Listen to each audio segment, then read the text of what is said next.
Good evening and welcome to Friday Night Football here on the Ripon channel. We are in Mauston, Wisconsin, a mere 75-minute drive from Ripon. It is homecoming here in Mauston tonight as the Ripon Tigers travel here to take on the Golden Eagles. Again, in their homecoming. It is a clear and crisp and beautiful night for high school football, that is for sure.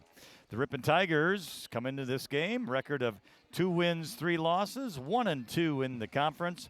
The Mauston Golden Eagles have yet to win this season, 0-5 and 0-3 in the conference. The last game, Tigers, of course, lost to Berlin in the 100th meeting between the two schools. That was a final of 58-27. And for the Golden Eagles, their last game was a defeat to Adams Friendship, and that final was 20-6. Mauston with a new head coach this season, and they are struggling a little bit, but we'll find out more as the game goes along. I'm Lynn Krause, along with my dog-loving friend, Marty Ernzer. And Marty, we are a little more than halfway through the season now with 5 games under our belts for each of these schools. And for the Ripon Tigers, what have we learned? Well, we've learned that if there's a team that always gets up off the canvas and punches back, that's what we've learned about the character and the makeup of this coaching staff and players. No doubt about it. Last week, they had another good game from Eric Cumber. He had 204 yards rushing, and he still leads the state of Wisconsin in rushing yardage with 1,266. He's also second in the state in all-purpose yards with 1,352. Also, last week, Ripon, while they didn't pass for a lot of yardage, they were able to be 6 of 9 overall for a pretty good percentage for the Tigers. Now, Marty, they come in here tonight at Mauston on this beautiful night. And Mauston, as we've mentioned before, they have struggled this season. But you never know. When you're on the road, a lot of things can happen. Well, you mentioned the new head coach came out of Marshall High School, likes to play an open, wide offense. That's what he's bringing to the table. And also, like Ripon, in so many cases, if you just do the quick addition, there's a lot of ninth graders, a lot of freshmen, if you will, on the team. And so, and with respects to that, that's where Ripon and a team like Mauston is. They graduated a lot last year. And that's part of the growing pains, obviously, when you're playing that many underclassmen. Well, we are here again live in Mauston on youtube.com/Ripon channel, and we are certainly glad to have you along. Now, Marty, with the Golden Eagles, they have struggled offensively. I mean, they have 5 games this season, and they've only been able to muster 4 touchdowns out of those 5 games. So that's really a struggle. And for Ripon's defense, which for the most part has played pretty well, although tonight they will be without one of their leading tacklers, Logan Stewart, that has to be a good feeling for the Tigers coming in, yet they have to, again, maintain all of their assignments as the game goes on. Yeah, listen, that Joe Stelmacher offense, you saw what they did to our defense that we've been pretty pleased with all season. They roughed them up. Ripon's got to come back, that defensive unit, get that bad taste out of their mouth, and there's no better way to do that than to look at the next battle you have with your next opponent and try to get back to playing good defense like they have been pretty much throughout the season. Now for the Golden Eagles throughout their schedule here, we will run it down for you. They did lose to St. Croix Central 36-6. Then they lost to Sparta 35-0. Wautoma defeated the Golden Eagles 34-6. Berlin, which of course Ripon played last week, Mauston played 2 weeks ago, and they lost to the Indians 53-6. And then last week, as mentioned, losing to Adams Friendship by a score of 20-6. Marty, when you face a team like Mauston that doesn't have a victory in the game. Yeah. And even though, Ripon is just 2-3, do you think there's any overconfidence here in this? Absolutely not. Talked about that with Coach Selgrad, too. That was my last question I asked him. Your players fall in love with the statistics, and they know who's winning and who's losing, and you got to be humble, and you got to be, if you have aspirations to make the playoffs, there you go. Yeah, all right. Well, Marty, you did have an opportunity to speak with head coach Andrew Selgrad before this game and before we kick off. And we'll let you know, too, that Mauston won the coin flip tonight, and they are going to defer. That means Ripon will get the first half kickoff to begin this game. But right now, let's take time to listen to Marty's interview with head coach Andrew Selgrad. Coach Selgrad, here we are in Mauston, Wisconsin. Right, kind of like in the middle of, really nowhere, but it's a great complex. And I love the natural. Give me your thoughts about the actual natural grass, kind of a well-crowned field. No, it's in great shape, especially for this time of year. I love grass, so. Yeah. So here we are. We're 2-3 on the year, right? And overall. And now we're going to play Mauston, the Golden Eagles here in Mauston. It's their homecoming, by the way, so we're hoping we can win 2 homecomings this year. Yep. Let's talk about Berlin. We always like to talk about the previous game. They were everything as advertised that you said they were going to be, and the way they're coached, the way they are focused, the way they are so just adamant about everything they do and direct, and they executed offensively. I was very impressed, both athletically and physical as well. Yeah, no, well-coached team. Like I said last week, Coach Stelmacher is a heck of a coach. He's got a heck of a program. The consistency that they have there is what we're striving to do. Yeah.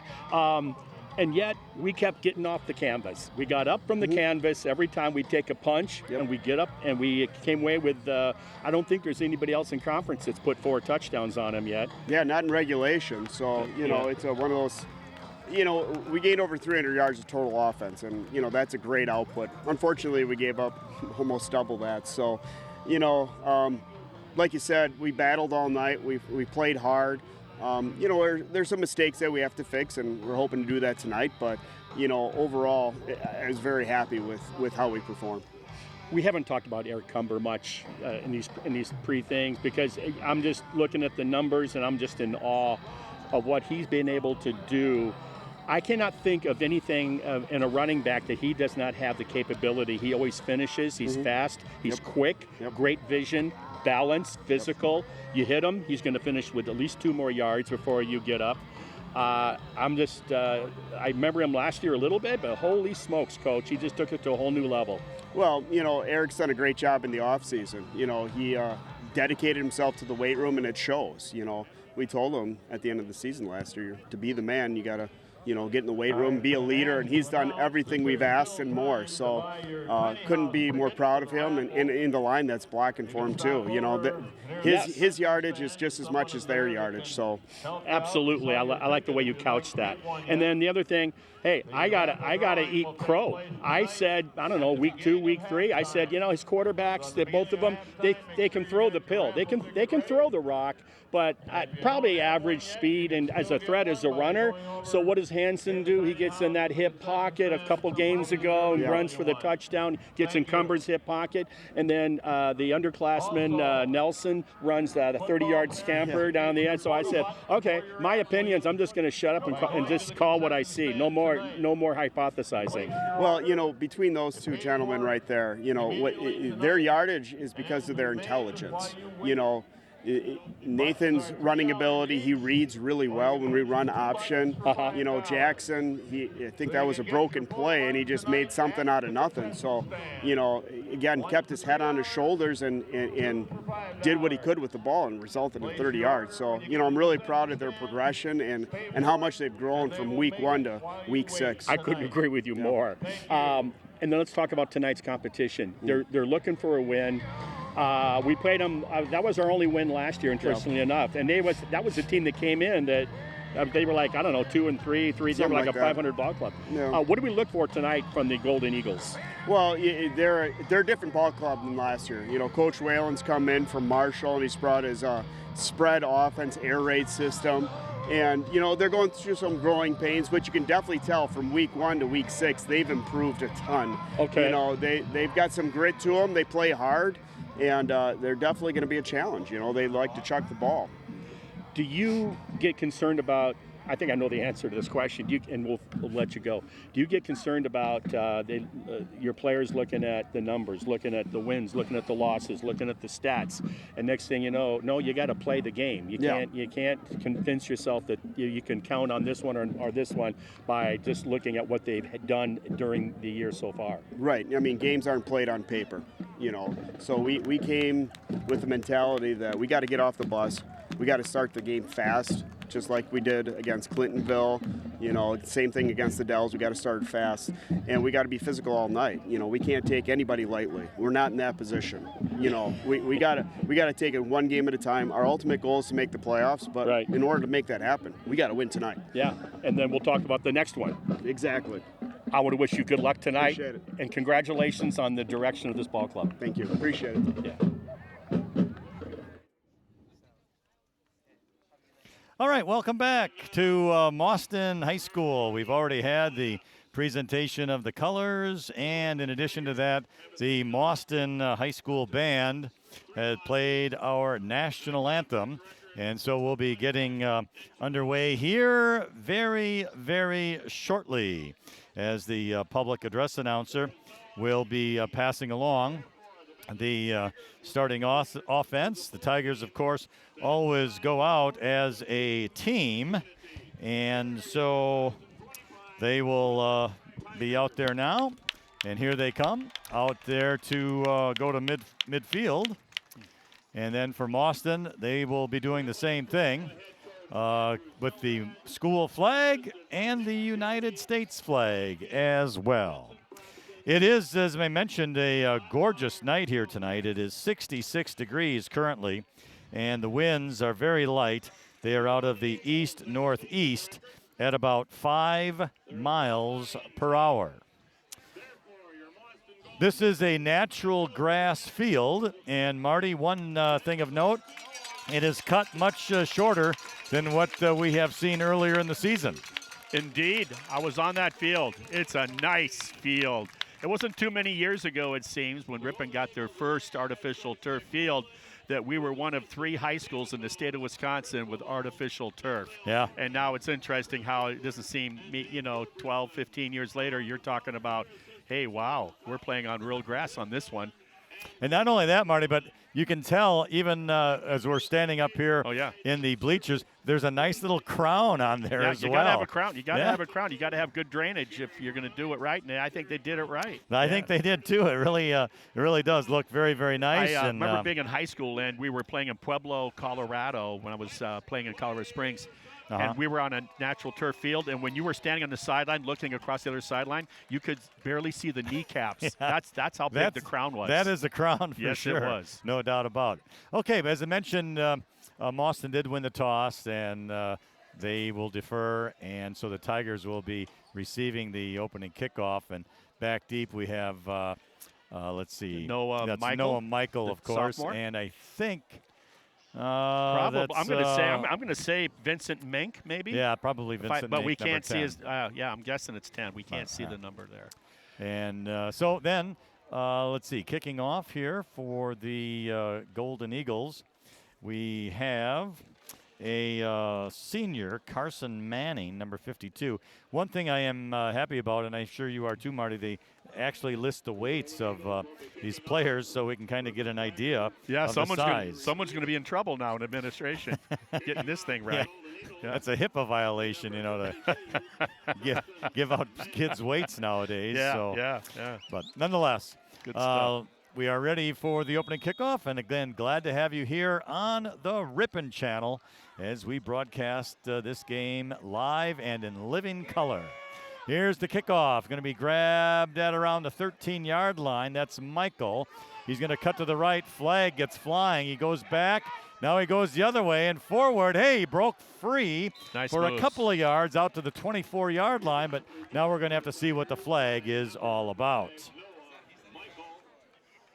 Boy, that flag came out early. It did. On the kickoff. So it was a nice return. It's about a 13-yard return out to the Ripon 24-yard line. The ball's going to be at the right hash. Yeah, they had difficulty with that. The nature of that kick was not in Ripon's favor, and for Michael to do what he did was good. Illegal block in the back is the call, Marty, so that'll move the Tigers way back to their 14-yard line. So not the best field position to take to begin. But that's the way it goes when you make a penalty. Hansen, the quarterback. Eric Cumber is the tailback. Little I formation, two receivers to the right. Schleyline is the fullback. Low snap, and it goes down, and Cumber picks it up, and he is crushed by 3 Golden Eagles immediately after the low snap. So that's going to move the ball back even further from the 14-yard line to the 6. Loss of 8. Now second down, 18. Not the way you want to start. Well, first play of the game, and they couldn't execute the fundamental exchange of center to quarterback. Not the way you want to start out on the road. So now it's second down and 18. Ball still remains at the right hash. Golden Eagles in those nice-looking yellow uniforms, blue helmets. And here's a quarterback sack in the end zone, and it is going to be a safety. And immediately, Mauston scores after the second play of the game, and it's the junior, Brian Kastner, who gets the safety and sack in the end zone. And that is a very inauspicious way for the Tigers to start this game. So it's 2-0 Mauston, and we are only 27 seconds into this first quarter. Well, one team came out with passion and energy, and the visitors believe the game starts in about 5 minutes. Right. 2 plays, and well, don't forget the penalty on the opening kickoff. Yeah. And then the penalty, and then the sack for a safety in their own end zone. So Ripon so far early on here is sleepwalking, to say the least. And so now Mauston will get very good field position as the Tigers will kick the ball off to the Golden Eagles, and they will do it at their own 20-yard line. Well, they're going to kick it instead of punt it. Yep, so I tell you, most people at all levels of football elect to punt. I think this says something about where our kicking game is at right now, and they're going to stay with what they perceive to be the best of the 2 options. Mason Mink will be doing the kicking off. He usually generally does the punting as well. Yeah. Yeah, Hansen normally does the kickoff. He does, well, yeah, and he actually does the extra points. So who knows? Yeah. Here we go. Well, actually, that was 33 adjusting the football for Ripon. Mason Mink. He's going to kick it off. So, here we go. We'll see if the Tiger defense fares a little bit better than the offense. Well, they better hope they got the wake-up call on the sidelines. And here comes the kick. It's a decent kick. Going to be taken right at the 40-yard line, up the middle, 50 midfield, 45-40, and down he'll go. A nice return. Carter Vanderbrink on the tackle, and the kickoff returned by Isaac Steinke. He is a senior at 6'1" and 150 pounds. Good return and good field position. Great field for position. The Golden Eagles. 39-yard line of Ripon already. At the Ripon 39-yard line. And they haven't run an offensive play. The Golden Eagles quarterback is number 9, Jacob Boucher. He's a junior, 5'10", 155 pounds. I formation. Out of the shotgun, and now the official. Got an equipment issue, or let's see. Yep. The running back was Brian Kastner. Still is. And an equipment issue of he had the knee. He didn't have his knees covered for the knee pads. It doesn't have. Yeah. And interesting. High school sports, at least in Wisconsin, you have to do that. How do you not know that halfway through the season? Here we go. In fact, it looks Good like question. it doesn't even look like he's got knee pads on. Yeah, I don't know. Well, a lot of guys don't like him. They seem cumbersome, and they don't they get in the way. Well, anyway, to replace Kastner in the lineup is number 8, Eli Rader. He's also a senior, 5'9", 160 pounds. And back to pass. The quarterback going deep downfield right side. Going to be intercepted by Ripon. at the 20-yard line. And it goes the other way. Crosses midfield, 40, 30. And down he'll go inside the 30-yard line. And a nice pickoff for the Tigers. And I believe that's Noah Michael, number 5. Well, that give the credit to the pressure. That quarterback on the release got a good big kiss just on that release. It hung that ball up. And he was able to sit there. The interceptor was able to sit there and just wait for it to come down. About a 59-yard interception return. Best pass defense is pressure on the opposing quarterback, and Ripon did just that on the first offensive play. So really kind of a weird beginning of this game for both teams. And we're not even a minute in, only 45 seconds. Wow. But the Tigers will have the ball now at Mauston's 29-yard line, 1st and 10. Ball at the left hash, I formation. And here's Cumber right up. Nope. Yes, that is Cumber right up the middle. And he gets inside the 25. And now a big flag comes down. And that's probably holding against Ripon would be my guess. Boy, Ripon hasn't had penalty issues this season. And now they got this going on with face mask on the defense, actually. Oh, it is. The okay. host team. We got a break there. So I was said, I'm going like, hey, they've been pretty disciplined with the minimizing the yellow laundry on the field this year. Ripon has. And that's another sign of their development as a football team. 5-yard face mask, so the ball will be moved to the 20-yard line to make it 1st down and 1. So the 5-yard being of the that was an incidental, me. Yeah. I got my fingers caught up momentarily in your mask. It wasn't deliberate in the judgment of the official. 1st and 1. Here's Cumber right up the middle. He's got some room. He's at the 10-yard line. Oh, he lost the ball. And Nathan Hansen was following the play and makes the recovery at around the 12-yard line. My goodness, almost just avoided a disaster there. Every play, it's something, Marty. By the way, I wish I would have got the name of the gentleman who just gave you and I almost like brand new, never used Ripon High School bleacher stadium chairs. He said his dad used to work in Ripon years ago, and they've been sitting in his garage, so he gave them to us. Oh, my goodness. Pretty sweet. I wish I knew who his dad was. I didn't have time to ask him. But I can't find mine, so this is great. 1st and 10 from the 12-yard line. This is going to be Cumber to the right side. Breaks free of one tackle and just gets to the 10 before he is knocked out of bounds. And it's a good tackle there by Isaac Steinke, the senior, for the Golden Eagles. Well, for Cumber to fumble on that play and then have his teammate recover it is a huge break for Ripon, and also a reminder to Cumber to cradle that thing and take care of it. High and tight, Marty. High and tight. Yeah. Ball's at the right hash. We'll call it the 9-yard line. Gain of 3, 2nd down 7. He can still get a 1st down right around the 2-yard line for the Tigers. Here's Cumber again, right up the middle. 5, touchdown, Ripon Tigers. And Eric Cumber goes right up the middle for a score of 8 yards away. Sophomore Ben Gerke, senior Stephen Brunhofer, junior Owen Mueller-Wolf, Weston Page, the junior, and then the other junior, Matthew Riddick.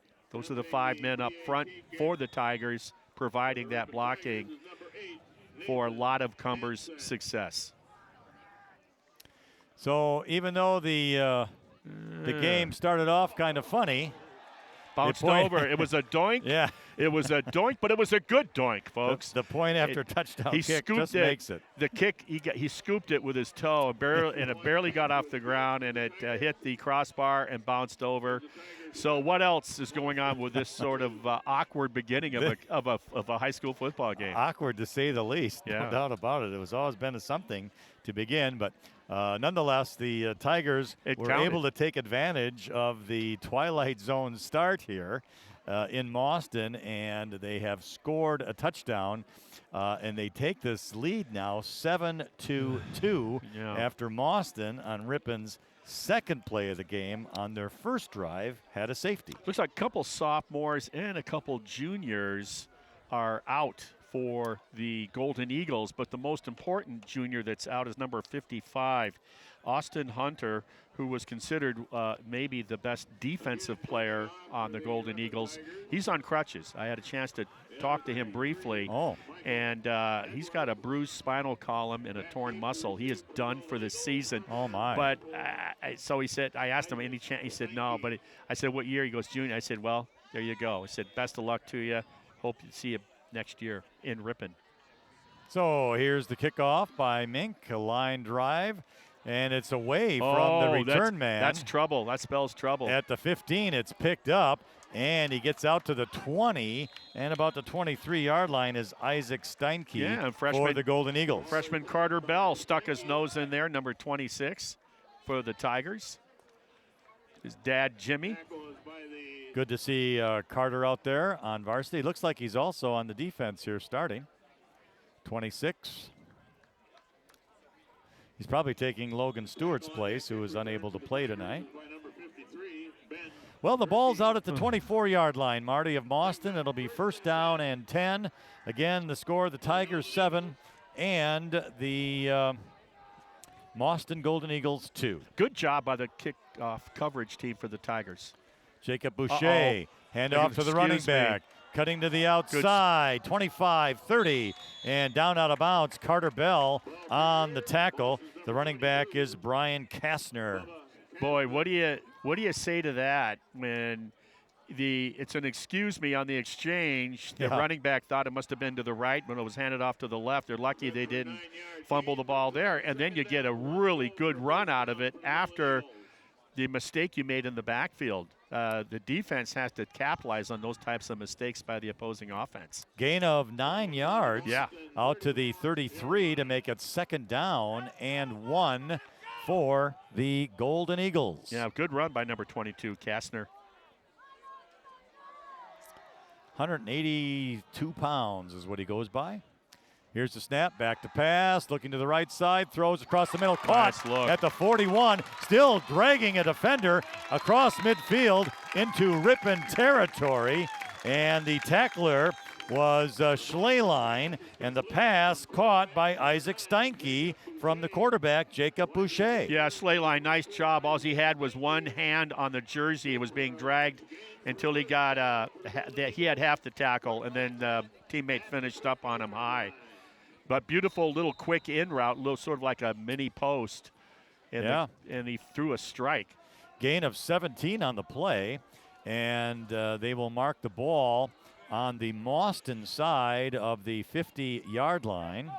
So it will be first and 10 for Mauston. Left hash the ball. The snap's a good one. Hand off to the running back right at the middle. Oh, a good hit right at midfield. And that is Schleline who hit him, but the running back was able, Kastner, was able to jump forward for a couple of yards. Nice job by Schleline. Just a great form tackle, put his face mask right on the running back's belly button. Kyle Schleline actually started all the games last year on both sides of the ball, and he's doing the same this season, and he's just a sophomore. A lot to be said for growth, and I can just tell this season how much thicker he got. That goes for Nelson, too, the quarterback. 2nd and 8. Here's the handoff. Breaks a tackle inside the 45 is Brian Kastner, the running back. He'll go down at about the 44. Right now, Ripon is getting beat at the point of attack up front. This defense that we talked about in pregame, they got maligned pretty good and beat up pretty bad by Berlin. They need to respond in tonight's game to show that they are the defense that we're used to seeing in the first 3-4 games of the season. So right now, that's not happening. It is the second level and the secondary for the Tigers that are making the tackles. Will Dragalovich, freshman, made the tackle. And it's going to be 3rd down and 3. And now the ball is snapped. Everybody is standing still, and the Tigers are going to get a quarterback sack. And out No there with whistle. a sack was our friend John Moreno Valdez. I don't think I've seen a play like that before. Mauston where they was snapped falling the ball, asleep, yeah. the entire offense stopped like, okay, there's something wrong here. Referees never blew the whistle, and then it was like a practice where you get to run into the practice dummy, and the quarterback just had to sit there and take it. I'm not sure what that was all about. Loss of 6 yards, But they didn't get the memo, but the Tiger defense did. Loss of 6 brings up 4th down. The ball at the Ripon 48. Mauston in punt formation. Always got to watch for the fake against a team like this. Good spiral punt. Very good kick. Going to let it hit. Wow. It hits a Mauston player. You got to catch that. I don't know why you didn't field that. And it goes down at the 9-yard line. It's about 10, 12 yards they got the additional distance. Very good punt. And so the Tigers will get their 3rd offensive possession now at their own 9-yard line with 7 minutes, 13 seconds remaining in this first quarter. And the score, Ripon 7 and Mauston 2. Again, we're glad to have you here on the Ripon channel with Marty Ernzer. I'm Lynn Krause. A beautiful night for football. We said 66 degrees. Tonight, Waupun is at Watoma. The Dells are at Berlin. Good luck to it's the Chiefs and the Indians. Adams Friendship is at Nakusa tonight. And, of course, the Ripon Tigers are here at the homecoming of the Golden Eagles in Mauston. So by the way, there must have been a penalty against Mauston, which I did not see the flag. There's a lot of yellow. That's why. There's a lot of yellow out there. By the way, they had the Powder Puff, big homecoming. They had the Powder Puff game on Sunday. And of course, it's always the seniors versus the underclassmen. And I talked to some of the senior girls, and I said, well, how did it go, ladies? They said, hey, we smoked them 21-0. Good deal. So I tip my hat to the senior Mauston Golden Eagle girls, seniors. Hansen to Cumber, 1st and 10. Cumber still on his feet, fighting his way to the 24-yard line. And it's going to be about a gain of 3, so 2nd and 7 will be coming up. You have a running back like that. I can only imagine, because I played defense in college, but I can only imagine when you have a running back like that, how you're going to keep going and maintaining until you hear a whistle, because you know how capable he is of taking a simple, mundane, vanilla A-gap 3-yard apparent gain. All of a sudden, it's a 72-yard touchdown. So it behooves that offensive line for the Tigers to always be engaged. Don't assume anything that a play is over. All right, 2nd down. Hansen going to scramble and get sacked. Back there by Channing Bissell of Mauston. Yeah, nice play. We've seen him run with the ball, too. It was a 2nd and 7, and now it's a big loss back to the 18-yard line. So now it's going to be 3rd and about 12 for the Tigers. So a loss of about 5, maybe 6 yards. So 3rd down. Actually, that tackle was by Ben Kashner, number 22, the linebacker. My mistake. Yeah. Here's a pass and catch. The end. Then it's Martina with it. He's at midfield. And he cuts back in. 40. What a run. 35. He's still on his feet inside the 30-yard line. Boy. And a nice pass and catch to Vincent Mink. Oh, dip and move and follow his blockers. Oh, my goodness. What great moves. What looked like it was going to be pretty much one of those 15-yard variety turned into a monster run after the catch. He was going left, then right, then left again. Oh, yeah. He did a great job. Way to get into Mauston territory at the 28-yard line for 1st and 10. How interesting it was Mauston that came to Ripon to play them at Ripon's homecoming a year ago. That's a 51-yard pickup. And now here is Eric Cumber to the 25-yard line. Yeah, he ran into a wall and then spun out to his left and got a few yards out of it. Call it a gain of 3 to the 25-yard line. It's 2nd down and probably a short 7. Ripon offensive line, they got to have their heads on a swivel and be watching those blitzes. With number 22 got that last quarterback sack. I'll bet you it was some sort of a twist with the down interior lineman. All right, Hansen to Cumber. He gets some open space. He's at the 15-10. Oh, what a outside, move. 5, What a move. touchdown, Ripon Tigers. What a move. He hesitated He showed he was going to go into the middle and then dipped it to the outside to avoid the pursuit. Outstanding job. What a nice run by Eric Cumber. And that is going to be, what was that, 26 yards, was it? You got to get Stieber to come with us this spot. Okay, you're spoiled with him on college Saturday afternoons, and we don't have anything like that. Wow. We tell him that you'll buy him dinner. The point after touchdown kick is good, and that run with 4 minutes and 37 seconds remaining here in the first quarter, and it's now 14-2 Tigers. Or I'll recruit Ellis Minor, though I'm not going to pay for his food bill. You will, but we'd have security as well as a spotter. Absolutely, so, yes. Yeah. So just a thought. I think it was probably 26 because it was going to be second down and around 7, so we'll call it that. But Cumber's got both touchdowns here for the Tigers. And Marty, after that first drive by Ripon, which was kind of a Twilight Zone drive, the Tigers seem to have settled down a little here. Yeah. I mentioned just a minute ago, the thing they got to watch for is some timely blitzing by that front 7 by the Golden Eagles. They've been effective getting back to him twice on sacks. The first one, of course, getting them on the scoreboard for Mauston here at homecoming with that 2-point safety. They average defensively. Mauston gives up about 36 points a contest, and unfortunately for them, offensively, until they learn this new system, and quite frankly, they suit up 14 freshmen and get more upperclassmen, they average a mere 5 points per game. Ripon's been in that situation not too many years ago. All right, so we await the kickoff now by the Tigers. A line drive is going to be taken around the 18-yard line. And he cuts into the middle, crosses the 30 and 35 is where he will go down, and that's Isaac Steinke for the Mauston Golden Eagles. I like these lower drive kickoffs by Ripon. I just think they present a different dimension in terms of returning it as opposed to just something up in the air because we don't have a deep kicker.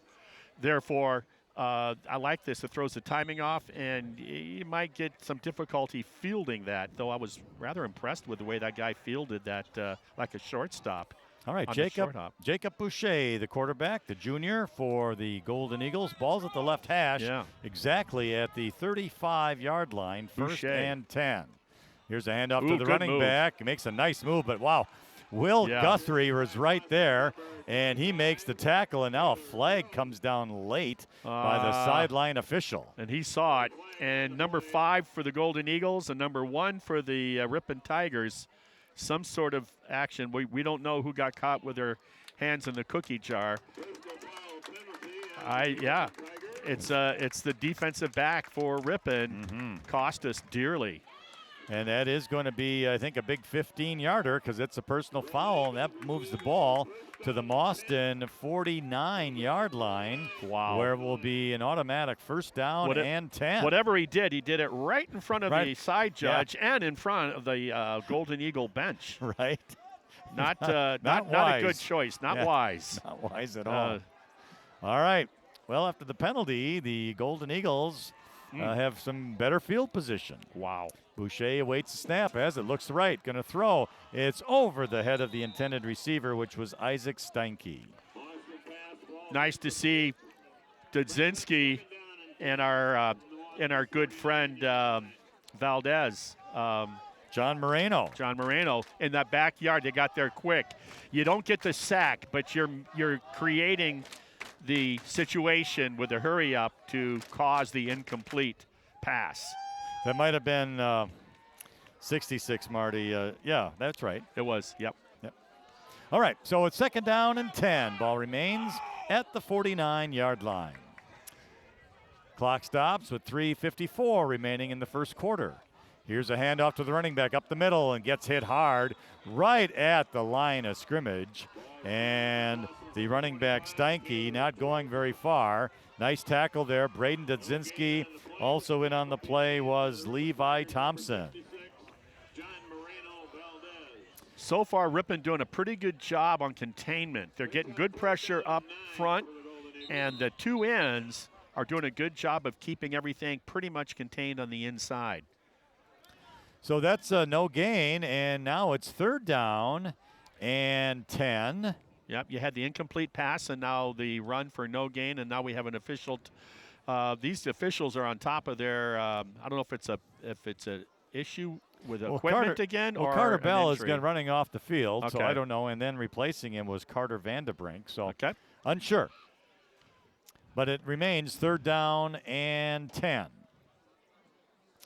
Again, the ball at the 49. That's where it was placed after the Ripon personal foul penalty, and Mauston unable to move it any further. Well, an incomplete pass, and then no gain. We're going to find out right now. I mean, this is where the defense has to shine. You don't hold them for 2 downs and then give up the 3rd and long. Quarterback rolling to the right, looking to throw. He's got some room. Now he's going to run. 50, nice 45, job. But he goes out of bounds, and he's not going to get the first down. That's Boucher. Travis Cumber was right there to encourage him out of bounds. Ripon linebacker, I think it was, filled really well, but then he didn't break down, and he let Boucher get to the outside of him. You got to break down when you want to bring a guy in the open field one-on-one.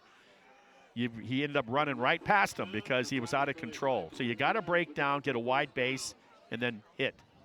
Well, that play gains about 4 yards, and it's going to bring a 4th down and 4. The ball is moved into Ripon territory at around the 47-yard line. Yeah, you expect a team to go for it in these circumstances, not just because they're down 14-2, but you're looking and search for your first win of the year, and you got nothing to lose. And it's homecoming. Are you kidding me? Ripon. Maybe he didn't get offsides. It was close. Well, he did, but no one moved, so there was no infraction. The pass complete at the 45. He breaks the tackle. 40, 35, cuts inside 30, and down he'll go. Carter Vanderbrink on the saving tackle, and it was a nice pitch and catch to the receiver, Kaylor Trost. Yeah, tacklers put their heads down and olayed the tackles. Nice move. Nice quick moves by the receiver. So here they were, 3rd and 10, and they delivered this wide open passing offense by the Golden Eagles. About a gain of 19 to the 25-yard line of Ripon, and it's a big first down for the Golden Eagles on this drive. Good speed. Boucher hands it off right up the middle, and he's hit hard right at the 35-yard line, and down he goes. And nice tackle out there. Good form by Mason Mink. It was. I like the way the defense is taking these runners head on. None of this Olay arm grabbing, trying to drag him down. Good job of meeting him right in the hole. No gain on the play, so that makes it 2nd down and 10. The ball remains at the left hash, 25-yard line. Mr. Boucher, the quarterback for Mauston. I wonder what his favorite movie is. You got to think about that with Bobby Boucher, right? I don't know. I never saw the movie. You haven't? I don't know who you're talking about. Okay. All right, here's a handoff up the middle, cutting to the outside. Will Guthrie's got an arm on him, and down he'll go after a short gain on the running back, Kaylor Trost. Adam Sandler, my man. You got one you got to see. Adam Sandler. Bobby Boucher. All right, so that's going to be a gain of about 2 only to make it 3rd down and 8. Here we are 23. again. Here we are again. It was 3rd and 10, and they hit the big crossing pattern with a great individual effort after the running back caught it. And now here we are, 3rd and long again. What is the defense for the Tigers? Do they have an answer this time? Though that might be 4-down territory. Boucher with the snap, looking to pass, throws across the middle. Wide open at the 7-yard line. Nice and pattern. A touchdown for the Golden Eagles to Andrew Dillon. A 23-yard touchdown pass, Jacob Boucher to Andrew Dillon. Well, when they give Boucher time to pass, we've seen what he's capable of doing. Nice job. Got way behind the secondary coverage for Ripon. Good looking play by the Golden Eagles. And now they will do a point after touchdown, 2-point attempt. 54 seconds remaining in the quarter with that touchdown. May not have a kicker. We don't know yet. Now we've got a little trickeration, and Levi Thompson picks it up, and he goes. He can get 2 points here for the Tigers, and he's going to do it. Well, I don't know. He's 30, dying. he's going to get caught from behind. He's dying. And he's down at the 3-yard line. Oh, my. When he picked it up, he stopped. He looked, hey, can I do this or not? Yeah, right? It's a live ball. Well, a lot of attention to detail. Yeah. And then he ran out of gasoline. Congratulations to the young man that caught him from behind, because he wasn't in the picture initially. He ran a long ways to catch Levi, but catch him he did at the 3. That's a tough way to learn that that's a live ball and good for 2 points. So the point after touchdown play is no good. Like I said, this is a strange game. It was a fumble, and Levi took it almost all the way, but he was caught from behind. A lot of action for just 1 quarter. Our score, with 54 seconds remaining, is the Tigers 14 and the Golden Eagles 8. So that's what we have. And boy, Marty, it's like a Twilight Zone first quarter. I'm telling you. Little bit of everything, it seems like here. But nonetheless, the Tigers have the lead. Okay, so Mauston will be kicking off now to Ripon. And again, kicking off is Carson Manning. It's kind of a line drive kick. Going to be taken at about the 12-yard line. Left side. And he's going to get out close to the 30-yard line. And I think that was Noah Michael for the Tigers. Yeah, about the 28 or so. Yeah, reasonable field position for the Tigers. Well, congratulations to the Golden Eagles. They don't get a lot of touchdowns this season, and that was a beautiful play. That was and we just got beat deep. Yeah. All right, so from the 29-yard line, we'll call it, first down and 10 for Ripon. Ball's at the left hash. Hansen, the quarterback. Eric Cumber up the middle, going to cross the 30, then cuts to the outside. Oh, nice. He's got some room, and he's at midfield, 40, and down he'll go. Whoa. That was a horse collar. I don't know if that's an issue or not. He grabbed him right hand behind the no call on. He dragged him down. He did, but after a big gainer. I don't know the rules, WIA, if that is legal or not. I have no idea. Well, it must not be. I can tell you, not necessarily. It could have been missed. But it's certainly, we know the NFL and we know collegiate, it's not legal. But good run. Way to bounce it out. It was designed to go off the right guard, and he bounced it off the right end. And then Hansen was out there kind of doing a little lead block for him, the quarterback. About a 37-yard pickup into Mauston territory at the 38, first and 10. Here's Cumber again up the middle, and this time he's tripped up after a gain only of a couple of yards to the 36. And that play is going to end the first quarter. But wow, what a bunch of activity we've had here in this first quarter. It all started with a Mauston safety on Ripon's second play of the game, and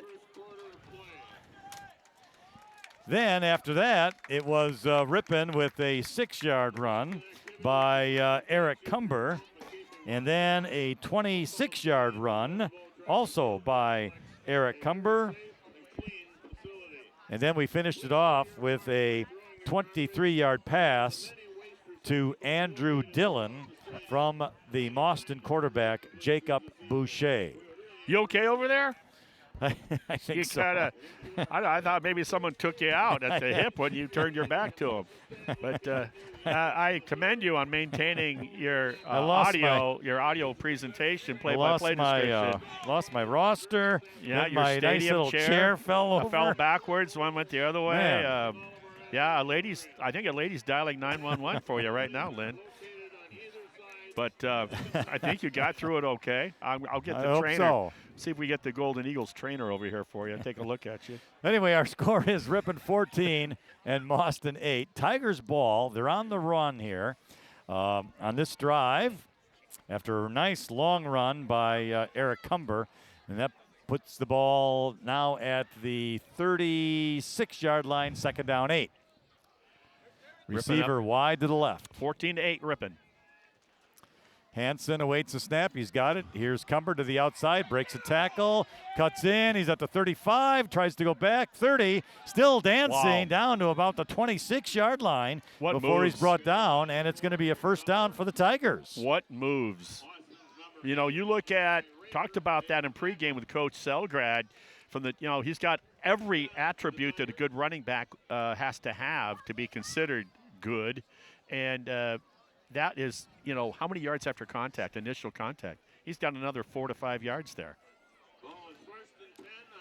So first down 10. Ball's at the left hash, 26-yard line of the Golden Eagles. 2 receivers wide to the right. Back to pass. Hansen looks to the right, throws, incomplete. And it was a diving attempt out there by Vincent Mink, but not to be. Just a little bit of an underthrow by Hansen. Good. It was a good pattern to Mink, the way he ran that in pattern, that slant. Just a little short, hopped him. So that'll bring up second down and 10 from the Mauston 26-yard line. Late arrival for the Tigers. He wasn't even in the huddle, was Brody Lietzau. Yeah. But he's going to go wide left, 1 receiver wide right. I formation, Hansen awaits the snap. He's got it, back to pass. He's under pressure. He's going to be sacked. Back at the 30-yard line. Wow, Ripon just getting beat on the snap. I mean, wow. What a bull rush that was. Loss of 4, make that loss of 5 yards. Back to the 30-yard line to make a third down and 15. Calls for a passing situation. We'll see what they do. I won't be surprised if they like to do that. Sometimes go wide on that quarterback keeper, fake handoff to Cumber. Let's see what they do here. Hansen's got it. This is going to be Cumber right up the middle. He's got some room. 25, 20, and 15-yard line. 10, down to the 9. And he's going to have a first down for the Ripon Tigers on 3rd and 15. What great blocking up the B gap on the left side, and what balance by Cumber. It's truly, if you're a football fan, it's just fun to watch an athlete like that operate. So it'll be 1st and goal now for the Tigers on the Golden Eagles 9-yard line. Golden Eagles had them where they wanted them. They had that nice quarterback sack. It's 3rd and double digits, and wow. Ball remains at the left hash. Hansen, Cumber, up the middle, 5, and he goes. He's just stopped short at the goal line, and he is in. He fought his way into the end zone for a touchdown for the Tigers on a 9-yard run by Eric Cumber, his 3rd touchdown of the evening. And they blitzed that up the middle, but to the right side of the offense, that was off to the left side of the center guard hole. And sometimes you guess right, sometimes you don't.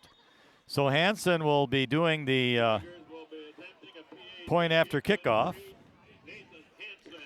Good answer by Ripon as we have the kick, and it looks solid from here. And it is, yes. Good job to respond to after that, giving up that touchdown pass to the Golden Eagles for Ripon to come back on their next possession to drive the ball very systematically and overcoming a couple of 3rd and longs and to get down to where they did into the red zone, and then Cumber, no surprise to anybody, to finish it off with great athleticism, good feet. I mean, he's got the quick, he's got the speed, he's got the balance, he's definitely got the power, and he's got the yards after contact. He has it all. 9 minutes, 57 seconds remaining here in the second quarter now, and the Tigers have increased their lead to 21-8 over the Golden Eagles.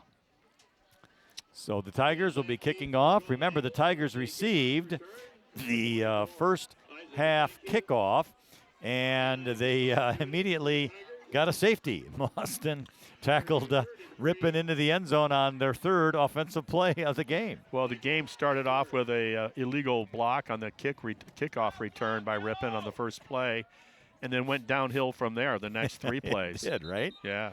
All right, so the Tigers will be kicking it off here. That's not how you start a game. Mink on the kickoff. It's a good kickoff. More of a traditional type. And it's going to be, is it a fair catch? What do we have? There's a whistle. I didn't hear the whistle, but everybody stopped. Yeah, there was a whistle. And, well, we have a trainer running across the football field, so I don't know if they stopped it because of her or not. I think they did. Now, here's the deal. I don't like these kickoffs like that. I like the low, bouncy, squib kicks. Would call them what you want. I don't think you're doing your kickoff coverage team a favor. Well, it's here we go. Mason Mink will do it again. And here we go.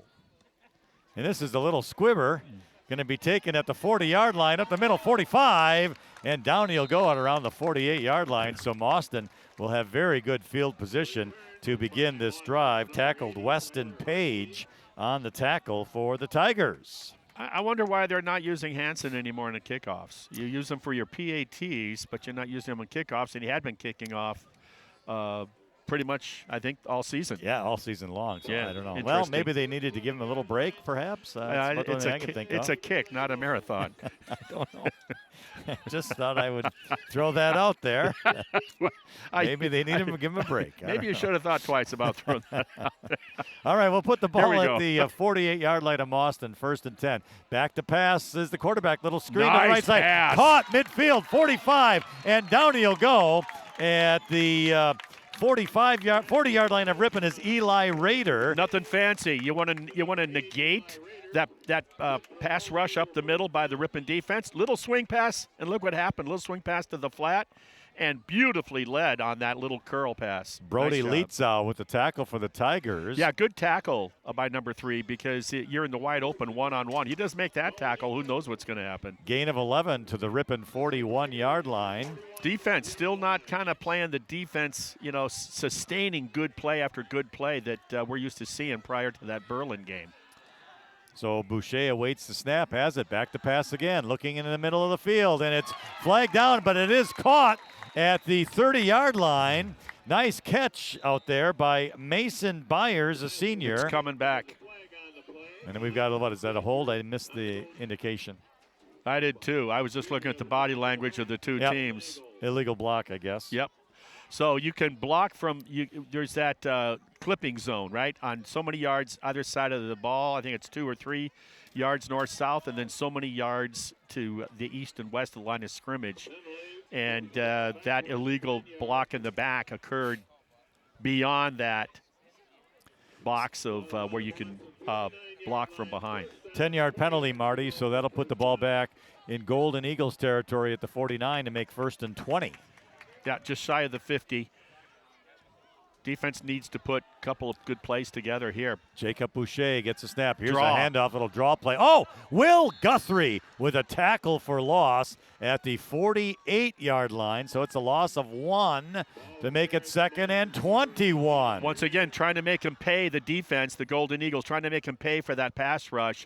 But that time, the interior tackle for the Guthrie did a nice job of reading it and holding them to minimal, in fact, a loss of a yard. Yeah. Tackle for a loss. Nice job on that draw play. Brings up certainly a passing situation. You don't have to encourage this offensive unit to pass the ball because that's what they're all about. 2nd down, 21. And we're going to have a timeout. Yeah, they're lining up with twins to the left, twins to the left, twins to the right, and then they got the single back. So definitely passing formation, and when they did take a timeout. So in the standings, we have Waupun still undefeated, I believe, in conference. Yeah. The Berlin Indians are only loss was a 1-point loss early in the season. It might have been the inaugural game of the season, 41-40. and those two teams are going to clash next week. Berlin will travel to Waupun, and I dare say the winner of that game will be in the driver's seat for conference championship. Yeah, Waupun still ranked, although not high in Division 4, but they are ranked in 10th place in Division 4, and I'm sure Berlin's probably not far behind them. But nonetheless. Yep, I told you I'll stay with my prediction. Berlin will go into Waupun and win by a couple of scores is my prediction. Not that Waupun can't win because they got the quarterback, they got the wide receiver, and they got the quick running back. Second down, 21 from the 48-yard line. There's Boucher good pressure, back to pass, good pressure. And good he's going to pressure. get sacked. Ball is loose. And it's ripped. And Dudzinski had it but lost it, and it'll stay with the Eagles, it appears. The officials say he was got an injured down, player. And it was a big tackle by the Tigers and sack, and there is an injured I didn't get the number of the sacker, but what I liked was the two defensive ends, outside linebackers. Dudzinski was one of them. They pinched him, and they forced the quarterback to step up. And when he stepped up, that's when he got sacked by the tackle, the interior tackle for the Tigers. We got an injured Golden Eagle on the field right now. That's what's going on there. So Ripon goes over to their respective sideline. They can take a knee, take off their helmets. They can discuss things while they tend to the injured player here from Mauston. It's their homecoming. Yeah. So if you're a Ripon fan, you're hoping to win 2 homecomings this year. That'll be this one here tonight on the road, and then their own homecoming next week when who comes to town? Adams Friendship? Yep. The Green Devils. We saw the sign for Adams as we were heading to Mauston, not too far from here. So, well, it is the quarterback. No, it's Nakusa. Yeah. Nakusa comes in next week. Yeah, it's number 9. Is it the quarterback Boucher? It is, yeah. Oh, that's not good. Yeah, that's not good. Feel bad for him. He's a junior. Well, he just throws a terrific ball. Yeah, he got hit hard, man, and he went down hard too. Yeah. So they're treating him very ginger with a wrist. Ugh. Looks like a wrist, elbow, forearm. Looks like it's a left. It could be anything from a collarbone to an elbow to a wrist to a hand. So not good. Not good at all. He's walking Tough off situation. He's walking off very tenderly. Yeah. There's probably a good chance that there's something got broken. All right. Well, Mauston will have to go to a different quarterback. Wow. What a disappointing thing to have it to. Poor kid. It's one thing to lose your player. It's another to lose your quarterback. I think it's going to end up being. Let's see here. Going to be number 4, Mason Byers, who's going to be the quarterback now. He's a senior, 5'8", 150 pounds. Yeah, Boucher's a junior. So Byers gets the snap. He's going to be back to pass. Little screen. Caught. What a read by the sophomore. It was broken up by Kyle Schleline. Nice job. What a great read on that middle screen. And that's going to be another tackle for loss. So the offense has been trying to negate that pressure that's coming from that front 7 by Ripon. They've done the draw play. That got sniffed out for a 1-yard loss. Now they ran the middle screen. A high percentage pass, if you will, for a backup quarterback that just got in at that position. And so the defense now really coming alive. It was a loss of 2, so that's going to make it 4th down and a bunch, right around 28 yards. And now it looks like, I don't know, another equipment or something violation going on. So another player has to replace the Mauston player that went out. The Golden Eagles in punt formation. And we have one Tiger back to receive. It's a good snap and a decent kick. Nice spiral. Going to hit at the 31. Going to let it go and dump at the 22-yard line. And that's where it's going to be, and the Tigers will start 1st and 10. Mauston suits up about 32 or 33 players tonight. They had about 5 on the IR already that didn't suit up, and now you take your starting junior quarterback that's shown signs of really strong throwing, and now he's evidently out for the night, you would think, based on our eye test observation. So here we are now. Ripon will have the ball, but what a kiss that was by the underclassmen on that middle screen. Huh? It was. Was that sweet? Okay, we have 7 minutes and 15 seconds remaining here in the second quarter. And the officials talking to the Mauston coach. I'm not sure what it's about, but that's what's holding up play here. We'll be entertained here by the homecoming band, the host team marching band of Mauston Golden Eagles, and they wear the blue with the yellow maize trim. What I like about them is I wonder if there was a penalty. They all wear cheese heads. Is there a penalty band. that we're maybe missing? Well, if they got to give us the sign for it. I don't know. Well, it looks like Mauston's going to be repunting the ball. Yeah, it was a penalty against Ripon. Must have been running into the punter. Okay. Oh my, another. So that's 5 yards. Mistake. But it's still re-kick. Yeah. Well, maybe Ripon will get better field position. It was running, not roughing. If it was roughing, it'd be yards and 1st and 10. Yeah. All right. So another 4th down punt. We'll do it over. If you're going to go for and the ball, oh boy. The ball hits the up person of Mauston, and the punter wisely jumps on it at his own 39-yard line. So the wheels are coming off here on special teams. Like you said, the snap is supposed to go between 2 of the blockers on the way to the intended punter. And it hit one of them. It hit one of the blockers on an errant snap. You know, what some of these – a thing like that is what you and I have been seeing Ripon dealing with for a half dozen years. Yeah, right. Right? I mean, can they get the shotgun snap back? And many times they couldn't. And so I mentioned earlier, you know, both of these teams suit up double-digit amounts of ninth graders to suit out your varsity team. And well, it's 1st and 10 Tigers. The ball is on the Mauston 39-yard line. So let's see if Ripon, leading already 21-8, can increase this lead. Going to keep it on the ground? I probably think so. Here's Hansen awaiting the snap. Back to pass. He's looking right. Now he's going to cut up and start running. He's at the 40-35. Down he goes at around the 32-yard line. Nice tackle out there by Landon Miller of the Golden Eagles. Miller with a very nice open field tackle. He saved not only a 1st down, but considerably more yards if he doesn't make that play on the Ripon quarterback. Gains about 7, so it'll be 2nd down and 3 for the Tigers.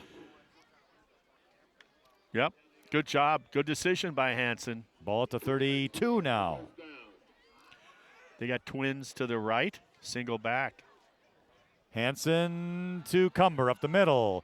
He's going to cross the 30. He's going to be close to a 1st down. He very well may have it. I think he does. Yep. At the 28. He does.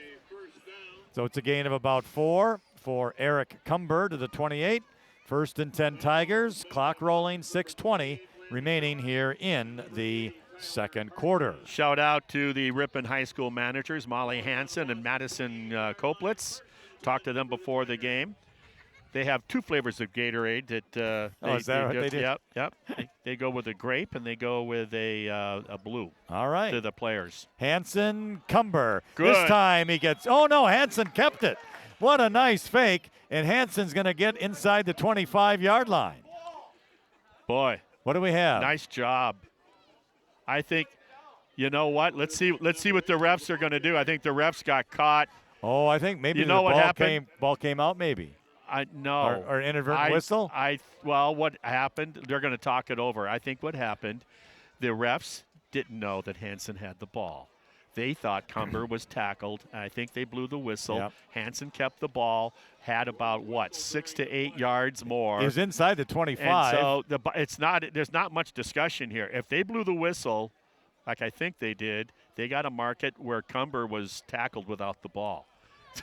Well, let's see. If that's what I'm reading here. All right, the official's going over now, to but now, Coach Selgrad. But now they're going to explain that, there either was or there wasn't a whistle. Let's see. They're going to keep it where Hansen got tackled. Yep, at the 25-yard line.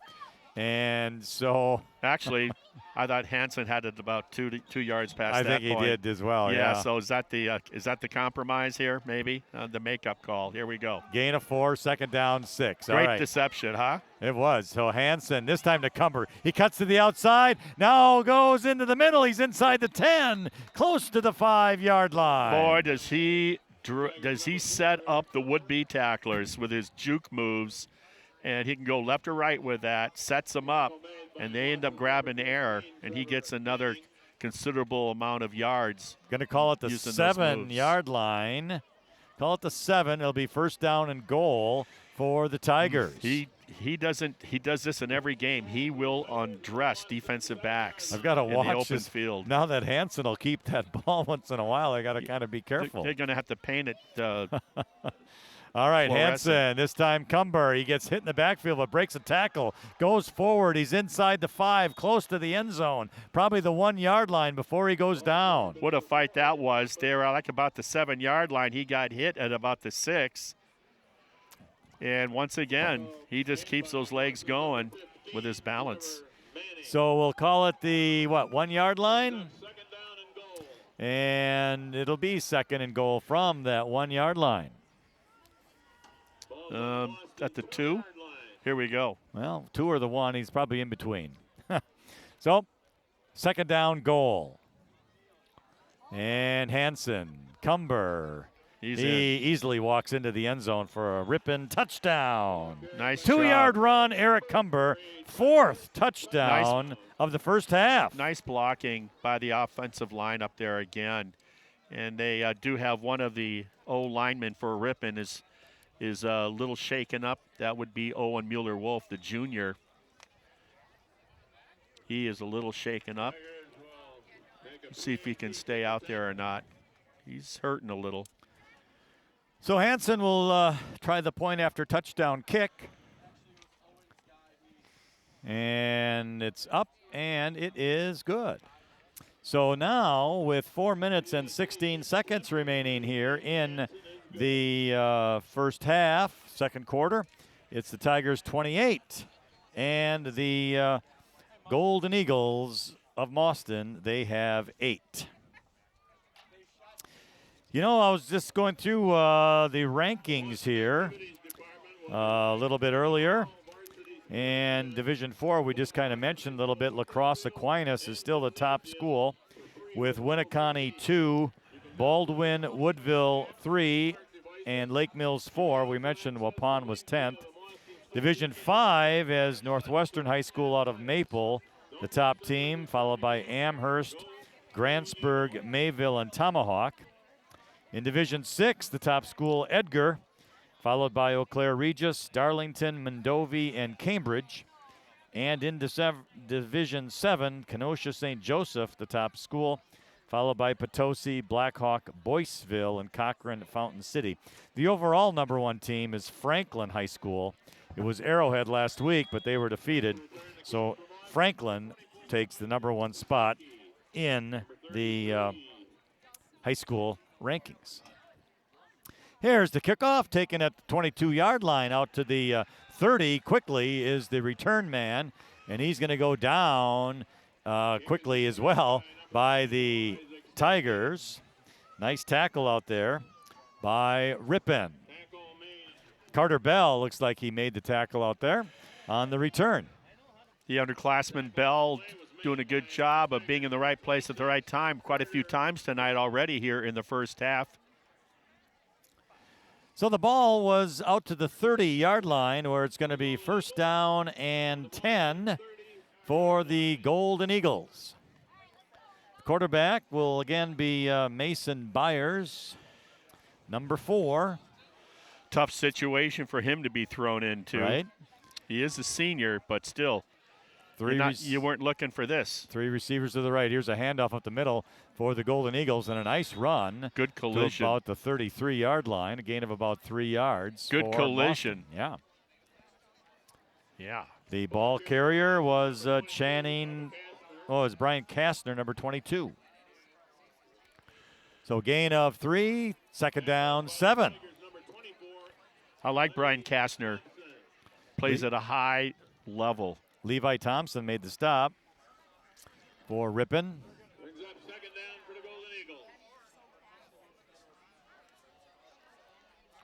3.5 minutes till halftime. So Byers awaits the snap. He's out of the shotgun. He's got it. Back to pass. Little screen. Going to be caught. Oh, and Couldn't dropped. hang on. Unfortunately, Brian Kastner, just off the tips of his fingers, Well, he may have heard Brody Lietzau's steps coming at him. I thought that was okay. That was 22. All right. So now it'll bring up 3rd down and 7 for the Golden Eagles. Ball remains at the 33-yard line. Nice job on the coverage there, preventing that catch. Yeah, I think he heard some steps. Oh, I think he did more than heard steps. All right. 3rd down, 7. Byers awaits a snap. Again, out of the shotgun. Trips to the right. Look for him to flood the zone. Man in motion out to the left. Back to pass. Faking. Byers throws across the middle. Nice. Caught at the 44-yard line. Enough for a Golden Eagles 1st down. And a nice catch by Andrew Dillon.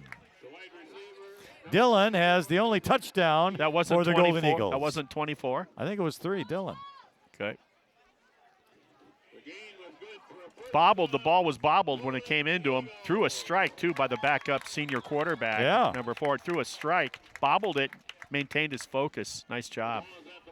So from the 44-yard line, a gain of 11, and it's a 1st and 10 Golden Eagles. Clock continues to roll. 2:50 remains here in the 2nd quarter.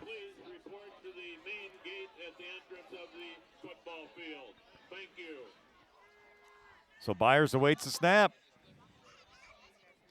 And he's got it. Back to pass once again. Heavy pressure, throws it high in the air. Incomplete. Intended out here for Tyler Hartgee, but they just couldn't connect.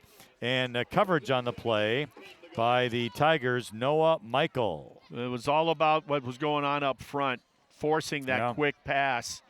Ford's a little shook up, that right throwing hand of his.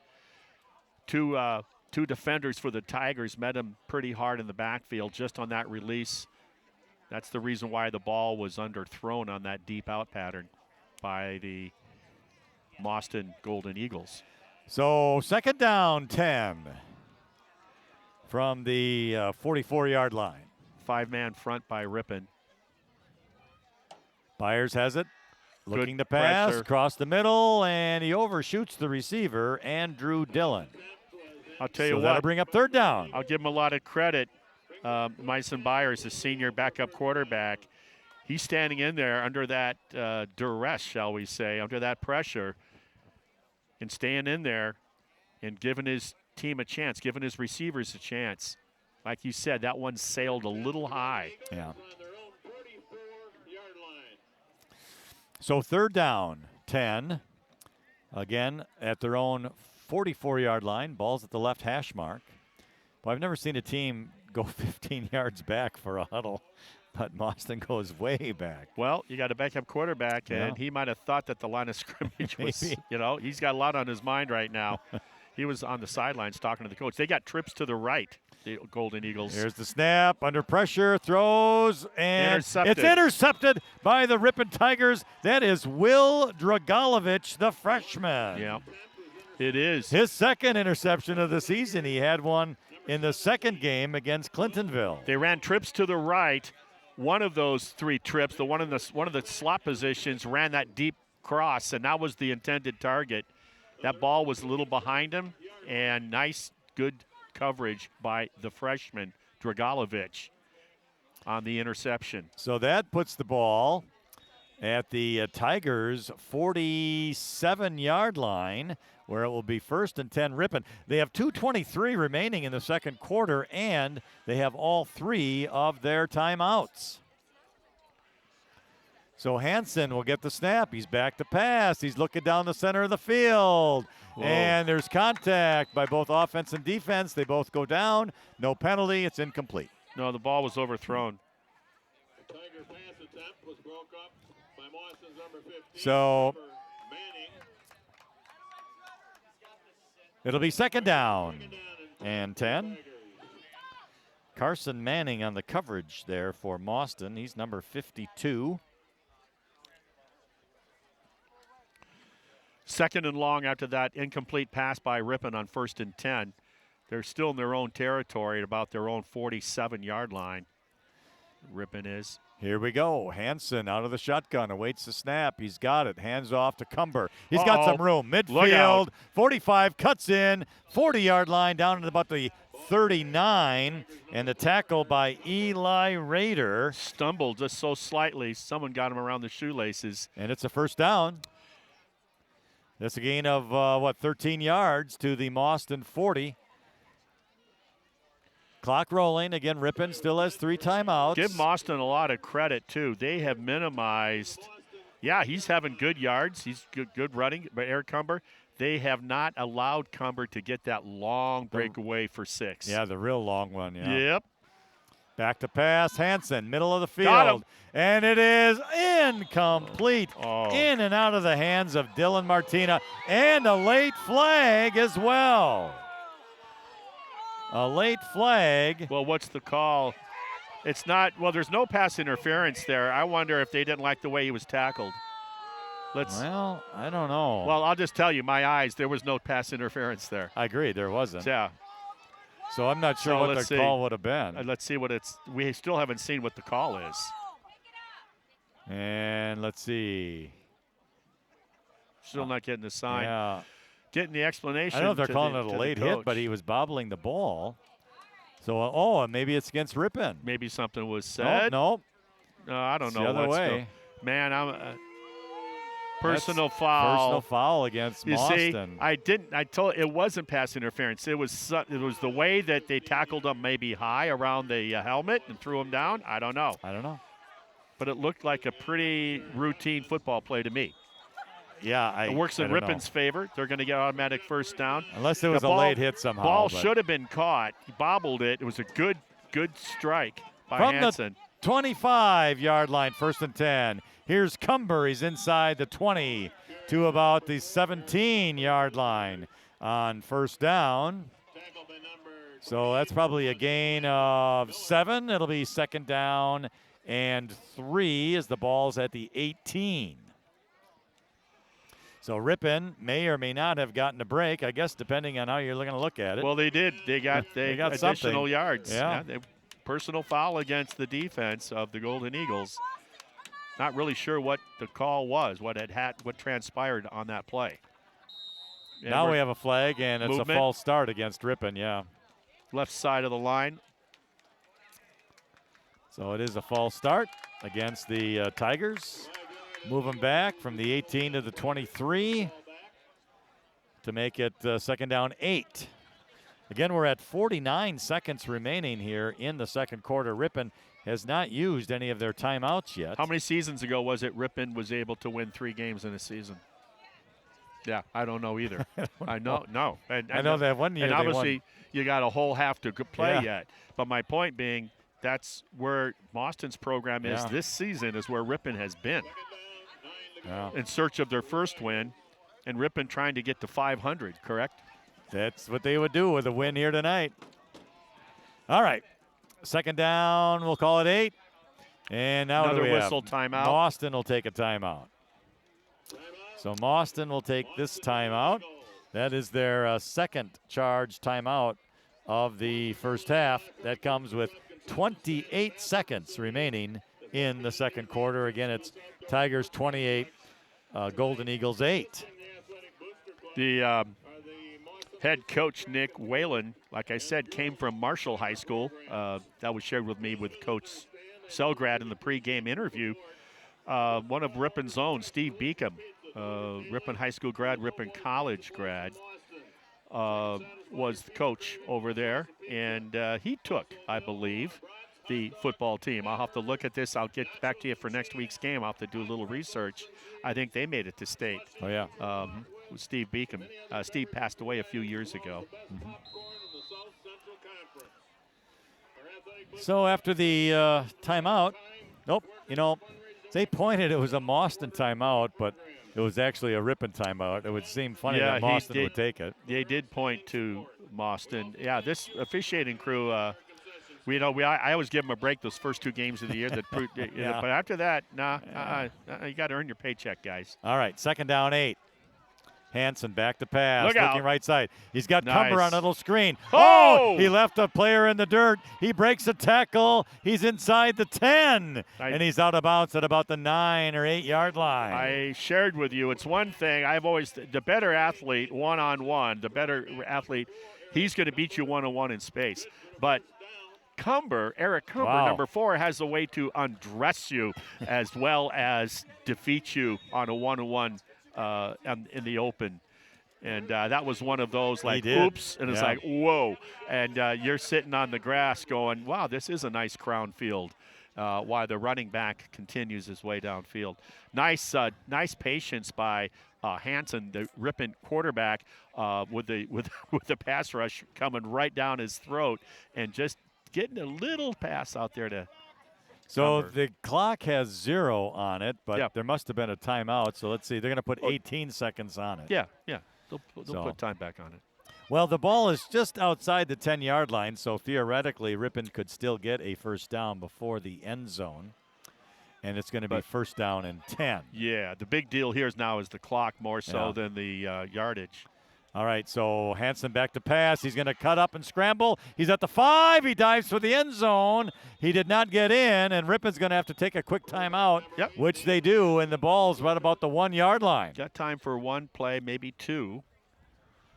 What do they got for timeouts? They should have one left. remaining. Yeah, then they got time for 2 plays. They don't necessarily have to go into the end zone. It was a good scramble by Hansen, and he is at the 1, and, it's going to be second down less than a yard for a first down. Second down and a yard for a touchdown. Yeah, so Hansen goes straight drop back and then, little pump fake, gets everybody freezing, and then he tucked and ran. Good decision because he's just outside the goal line. They're spotting it at the 2. Last time they were going in for their last touchdown, it was at the 2 yard line on 2nd and 2. Marty, I'll let you buy me a dinner if Eric Cumber gets the ball. Oh, really? An additional dinner, I should say. We had a good one here tonight. We'll talk a little bit about it as soon as this half starts. The Ripon area is not the only place that has a good fish fry, folks. It might be a bit of a long drive, but I'll tell you, it was good fish fries. Now we get a timeout called by. Now we might as well discuss it. We stopped at a place called Legends Bar and Grill here on the main in Mauston. Yeah. And it was very good. And the salad bar was outstanding. Yes, indeed. Their coleslaw was excellent, I thought. And not only that, Marty, but tell them about your soup. The soup, it's Friday night, so a lot of people like to brag about their chowder, the clam chowder. So I ordered a cup of clam chowder, and they came back from the kitchen and said, we have no clam chowder. They did not. We have no clam chowder. They were all out. No soup for you.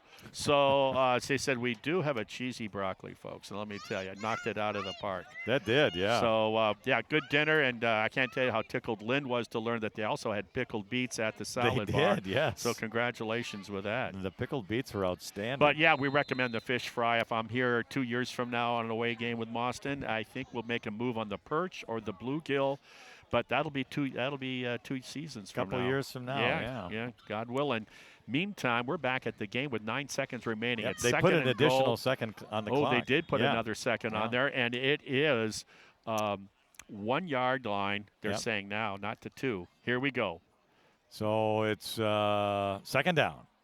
Cumber, did he get in? Yes, he did. Touchdown for the Ripon Tigers on the 5th touchdown run of the night for Eric Cumber. And this one a 1 yard run. So now that increases the Tigers' lead here. And we also have the point after touchdown kick coming up. Yeah, and a big part of this game now also is remember that the junior, Jacob Boucher, the quarterback, starting quarterback, got knocked out of the game. And the point after looks good. And it is good. Nice kick by Hansen. And got knocked out of the game, and so the senior backup quarterback has had to come in, and that's number 4, Myson Byers. And he throws a decent ball, but he's under a lot of duress, and the coach is for the Golden Eagles is trying to, like I said earlier, he's running a little middle screen, running a draw play, trying to take some pressure off from that Ripon pass rush and make them pay the price for being over-aggressive. But the Ripon defense got up to a slow start most of the first quarter. They seem to have settled in for sure here since then. So 6 seconds remain in the second quarter, and the score is now the Tigers 35, and the Golden Eagles have 8. Again, just 6 seconds remain. And I also want to share with you that our play-by-play gentleman here, Lynn Krause, told me that he'd love nothing more than to sing the Mauston High School fight song. I like the at lyrics halftime. on that. So, yeah, I could do the rah, rah, rah part in the background. But, yeah, I think that was a nice of you to gesture here at their homecoming. Absolutely. So, yeah. I'm going to enjoy that. Mauston comes to Ripon for their homecoming last year. Ripon gets their only win at homecoming against Mauston. Ripon's up here at Mauston's homecoming. There's the kickoff. Pooch It's kick. a little poocher. You're going to be taken at the 34-yard line, out to the 38, and that should end the first half, and that it does.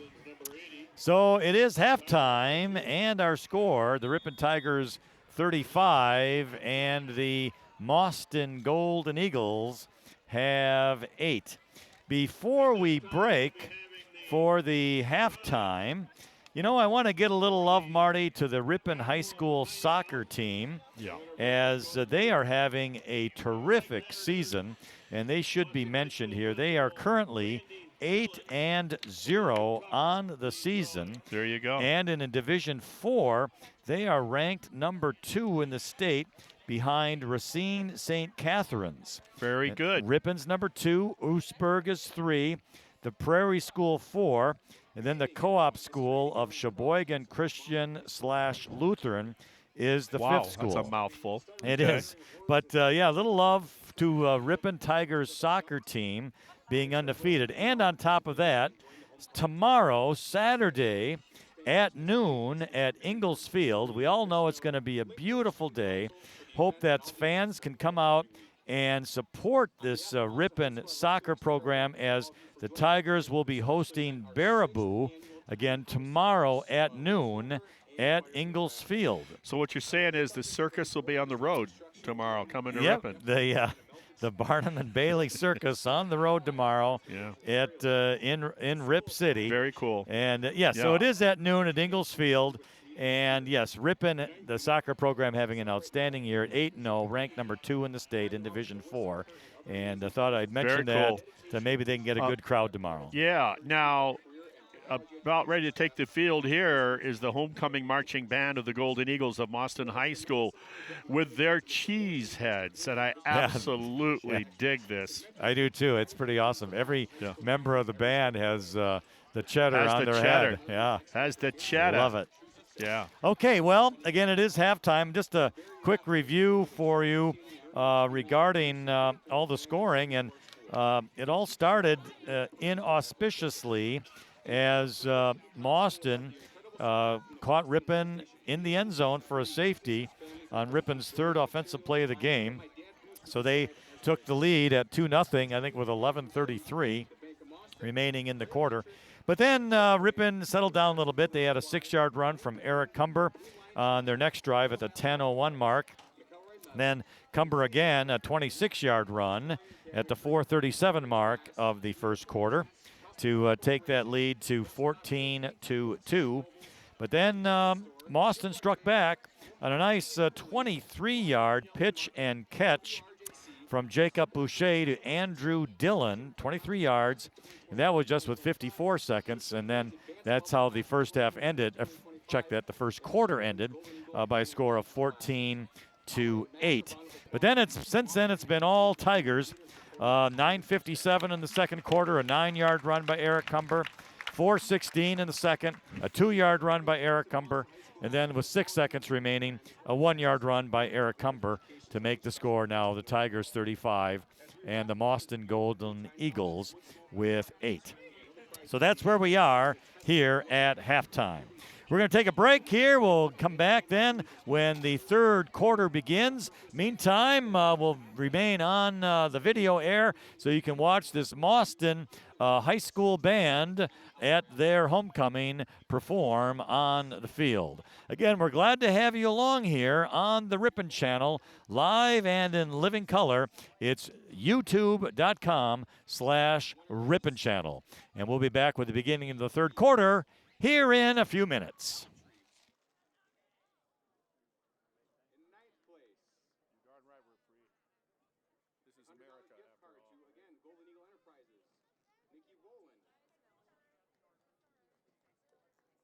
I'm sorry, Jeff, who? In 8th place, a $100 gift card to Golden Eagle Enterprises, sponsored by Castle Rock Realty, Sarah Wilson. I didn't know who he said. Yeah, well, 7th prize, a $100 gift card to Golden Eagle Enterprises, sponsored by the Dirty Turtle Marina and Restaurant. he moved to Oshkosh Dan? for your grandparent, for his I want to parents. say McMichael because I'm a Bears fan. I was on. Michaels? I was president of the school board when we hired him. I went to Westby to go check him out. We walked in that lobby and we saw goal football, $100 gift card to and we hadn't won a state championship before in Golden Eagle football. We won Enterprises, 2 sponsored cents. by Gray Electric. But the point was, Massey. let me tell you about Jeff. The superintendent, And 5th myself, prize, and then a community a Midwest representative. themed basket and a $25 gift card to We Log went, Cabin Deli and spent the day, Market, walked donated around by town. Log What do you Cabin think? Deli and Went to Market. the high school, J.M. talked to Jeff. You know that his predecessor sat behind his desk for 10 years. In I don't think 4th he had any place, a clue what was $100 going on in the gift school. card to Golden Eagle Jeff Enterprises, learned the sponsored name by of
Good evening, ladies and gentlemen, and welcome to the Mauston High School Cheese Band's halftime performance. We are proud to present our 2025 field show, Heroes and Villains.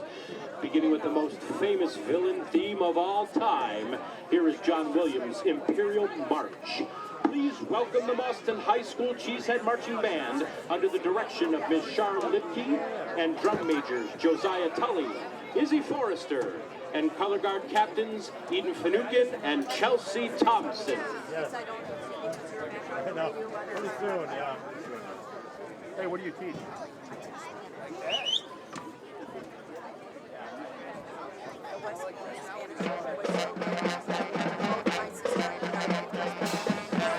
Very cool. Very cool.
When all seems lost, we look for something or someone to bring us out of the darkness.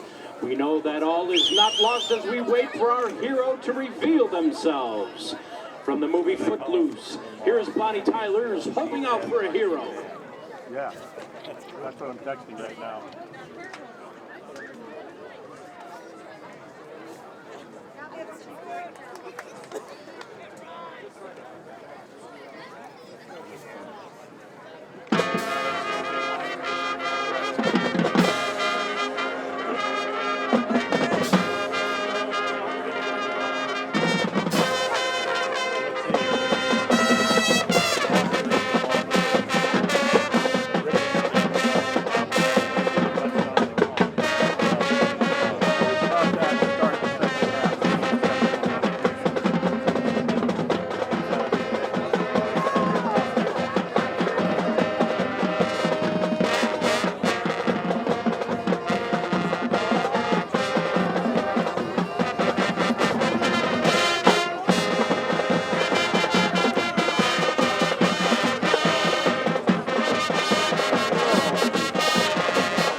All right, welcome back to Mauston High School as we are just finishing up the first half. It was homecoming here.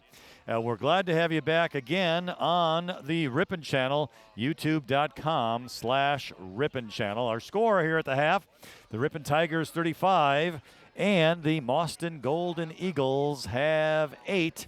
Mauston lost their starting quarterback. Tough break for the Golden Eagles. But we had a nice halftime presentation. The halftime court was all introduced. And then the Mauston High School Cheesehead Marching Band. And I love the cheeseheads that each of the band members have. And that's why they call them the Cheesehead Marching Band. So Ripon will be kicking off now to the Golden Eagles to begin this third quarter. And we'll see what the second half will bring. It's been quite a first half for Eric Cumber. He scored 5 touchdowns here in the first half. Here's the kickoff, going to be taken at the 18-yard line by the Golden Eagles. Straight up the middle, 30, 35. Down he'll go at the 38 or so yard line. Is a nice run back there by Mauston's Trevor Manning. The tackle made by the little hammer, Maxton Hammermeister. I like to call him the mini hammer. Yeah, and I got to give, like the Mighty Mouse, I got to give a shout out to the Mauston High School Marching Cheesehead Band. Yeah, I love it. Outstanding, and their interpretation of a Darth Vader song, outstanding. Okay, first down and 10 for the Golden Eagles. And it's going to be a handoff right at the 35, but Will Guthrie wouldn't let him go, and it's a tackle for loss by Will Guthrie on Brian Kastner. Great job by Guthrie to get upfield on that handoff designed to go off the right tackle for a tackle for loss. And I like the feistiness of number 22. Yeah. Right? He's on the defensive side of things as well as a running back. Mason Byers, the quarterback for the Golden Eagles, he was the reserve who came in after the quarterback Jacob Boucher was injured. It's a loss of 4 yards, and it'll be second down 14 from the 35-yard line. Byers gets the snap, flag down, back to pass. He's going downfield, and it's caught at the 44-yard line of Ripon by Andrew Dillon of the Golden Eagles. And it's going to be offside or motion or offsides by, I think it's coming back. It is coming back, yep. Oh, illegal motion against that the head Golden coach Eagles. Talking to the side judge. Oh. So it was the side judge that threw the flag right next to the head coach. And it's illegal motion. Little move just a little too soon, and it negates an otherwise very impressive. Yeah, big pass and catch. Big gainer too. I'll tell you that. Yeah, because that would have been 10, about 22 or so yards on the pickup would have been, but it's called back. So now the ball back 5 additional yards to the 30. They make it second down and about 19. You can tell this senior quarterback that came in after the starter, Boucher, was injured. He's quarterbacked before. This isn't like some athlete, some running back, just, no, he's somewhere along the line. This guy's QB'd, you can tell. Pass across the middle. It's caught at the 30. Quick run out to the 35-yard line after the completion to Brian Kastner. Let me tell you, Kastner, that guy is very animated as a football player, whether he's carrying the ball or whether he's tackling the guy with the ball from his linebacker position. 180-plus pounder. We'll call it a gain of about 4 yards to the 34. I was told that Mason Byers, who's quarterbacking now, started the season as the quarterback, but then went into a different position. Oh, there you go. So Byers awaits a snap on this 3rd and 14 for the Golden Eagles. Back to pass, looking left, looking to the right. Now he's going to throw it, and he's caught, but he might be out of bounds. Yeah. Nope, he's out of bounds. Good effort by Tyler Hartje, but it was not in bounds coverage by Brody Lietzau of the Tigers. You only need to have the 1 foot in. The problem was that foot was on the white sideline chalk, and that was the difference. So now it'll be 4th down. Captains for the Golden Eagles tonight were number 42, Espen Pitts, 51, Branson Bilka, 76, Kyler Worster, and number 80, Tyler Hartje. Those are the captains for the Mauston Golden Eagles tonight. Look out. And how did he get that off? The punt was almost blocked, but he was able to get it through, and it goes down at the Ripon 28-yard line. Yeah, the punter had to short leg that, just like you use the term short arm. He had to short leg that, and I think because Ripon got caught before with a running into the punter, kind of pulled up a little bit. I don't want to be the guy that does it the second time and have to go explain myself to Coach Selgrad of the Tigers. The Tigers captains tonight were number 3, Brody Lietzau, number 4, Eric Cumber, number 8, Nathan Hansen, and 22, Braden Dudzinski. Well, there must have been a penalty on Mauston because they moved the ball. The officials did to the 40. What happened was that ball hit the coverage team. The ball, they ran into them and they made contact with it, and that's a no-no. You're impeding with the right of the Ripon team to catch and or return that punt. So 1st and 10 from the Ripon 40. Hansen to Cumber up the middle. He's got to the 45, down to about the 46. Nice gainer of 6 yards for the Tigers. Like I said before, in that first half, I think the defense did a very nice job against Cumber on this homecoming game of not letting him break away for the big runs tonight. Yeah. He's had those in every game this season, and he's having to settle for more of those 6 to 9 yard kind of runs here and there. He did score a 26-yarder, and I think that's the longest one of the day. Huh? Yeah. All right, 2nd down 4 for the Tigers. There's a snap and there's a flag, and now we're going to have an illegal motion against Ripon. Got movement in there. Little off here. You like to come out and start. You like to start a game, and you like to start the second half. You want to be crisp on that offensive unit. Ripon really was not ready to start that game offensively tonight, leading to eventually a sack in the end zone for 2 points for the home team. And then here in the second half, now that's the last thing you want to do. You want to come out, you want to execute. And both teams had problems doing that here on their first possession to start the second half. 2nd down 9 after the penalty. Blitz. Cumber, 45, midfield. And he's into Mauston territory to the 48. And another late flag. And it's away. And here's the deal. The flag is away from the play. It's on the back far side. Don't know what was called. And let's see what we have. Illegal block in the back against the Tigers. Signals is a block in the back on the Tigers. So that'll be a 10-yarder. So that'll move the ball to the 43-yard line of Ripon again. And it'll make it 2nd down and about 7. I would say 2nd and 7. 8:52 remains here in the 3rd quarter.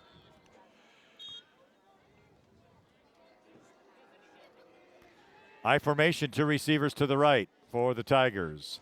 Hansen's back to pass. Screen over to Cumber. He's got it. 45. Look at that. Midfield to the outside to the Mauston 45 before he's run out of bounds out there by Espen Pitts, the senior for the Golden Eagles. Great play call. They know that pressure's coming up inside the tackles. They didn't blitz that play, but everyone's coming. It's like they're almost like run blitzing every play, trying to hit every gap. So what do? They hit a quick little pass out, a little flare out to the flat. No one's out there. And on 2nd and long, turns it into a 1st and 10. For the Tigers on the Golden Eagles 45-yard line, ball's at the right hash. Hansen the snap, back to pass again. He's going to go left side, and it's going to be almost intercepted. It was intended for Brody Lietzau, but miscommunication. Well, he thought Lietzau was running an out. Lietzau ran an out and up. Yeah. So I'm not sure if he was freelancing on the. Yeah, Hansen's talking to him. Hansen's ticked off. He said, hey, you got to stick to the play.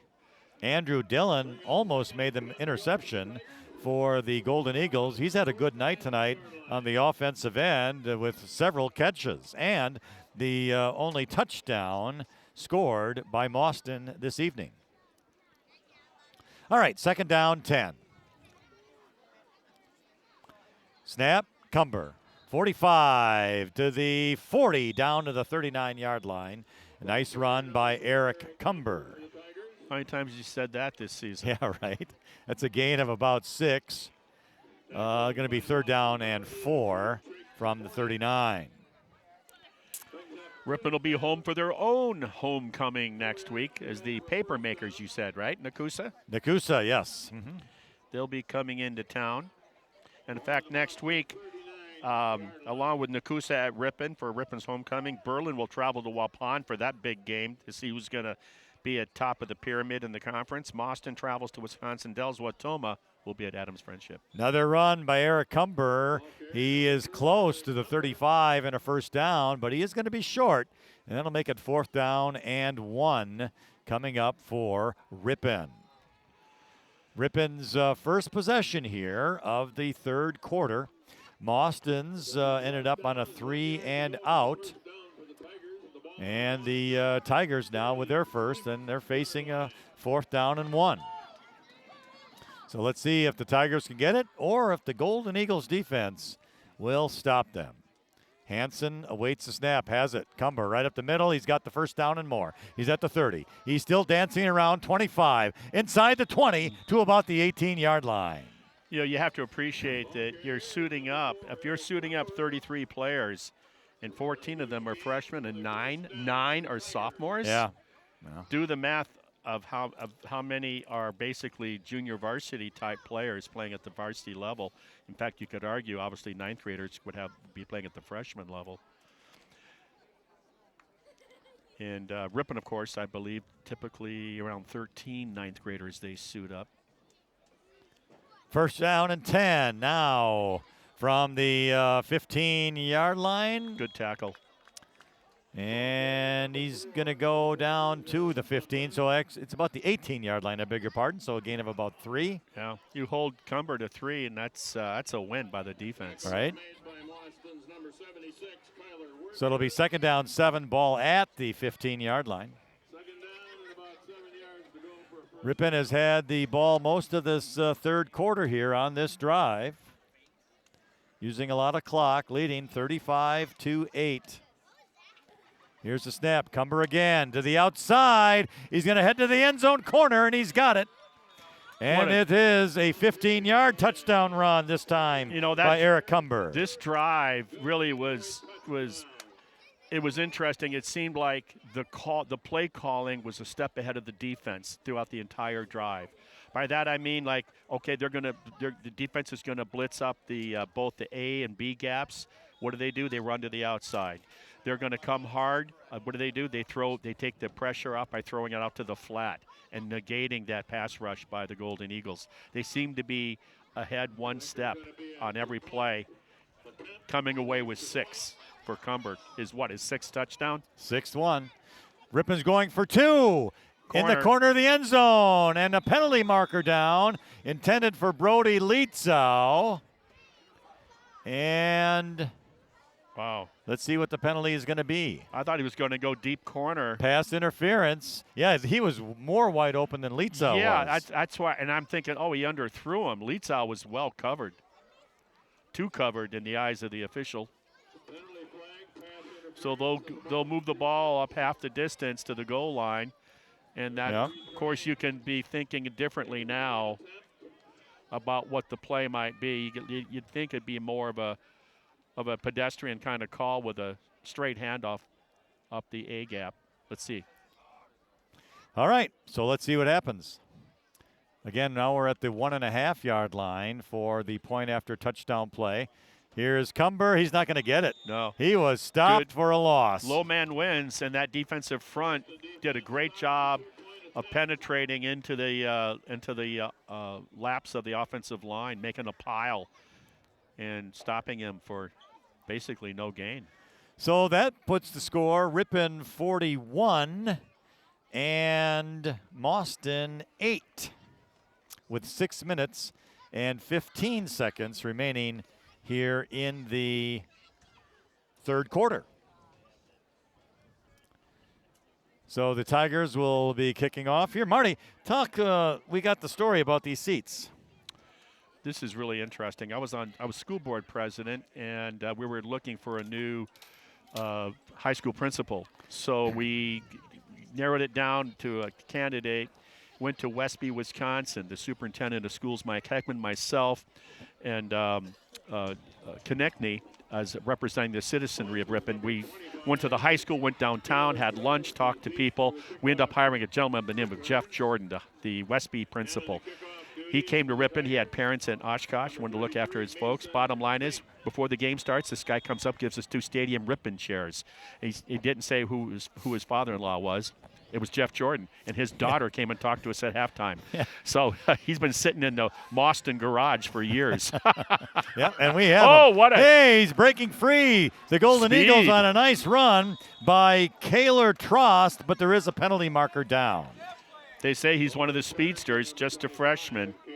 So let's see what the penalty is about. The flags that are on the 37-yard line. I'll tell you, without question, the most flags we've seen all season long. Talked about how clean Ripon's been playing this season, and in the game and our opponents, the games have been relatively clean. Yeah. And tonight, that's not the case. We're getting an illegal block in the back against to negate Mauston, that kickoff return. Now, remember, that's how the game started tonight. Ripon received because Mauston won the flip to start the game and deferred to the second half. So we started the game with a legal block on the kickoff return, and then on the next play, I believe it was a sack? No, it was a incomplete pass or something. And then next thing you know, it was a sack in the end zone on play 3. It was just, and then ever since then, Ripon kind of got their act together. But now Mauston's struggling a bit here. And the ball's going to be at the 15-yard line, and Ripon jumps off side, so it'll be 5 more. Yeah, you got to stop it. Too much of that. We had that earlier in the first half, giving a team a first down. Did that last week, too, against Berlin. A couple of times gave them first downs. Defensive linemen trying to time the snap. And when you're wrong, you're pretty much exposed. Yes, you are. Yeah, you don't need the player pointing to himself saying that's on me. Yeah, everybody knows. Everybody knows. Okay. Well, the ball with the 5-yard penalty moves out to the we'll call it the 21, first down 5.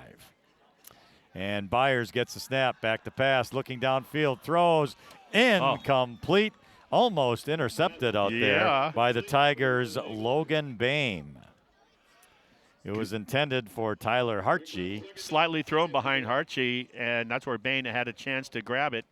But once again, give credit to that pressure up front.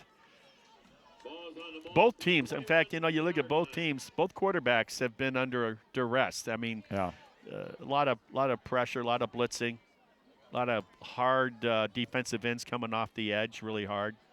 Second down 5 for the Golden Eagles. They got that single back, double slot, double wide. Snap.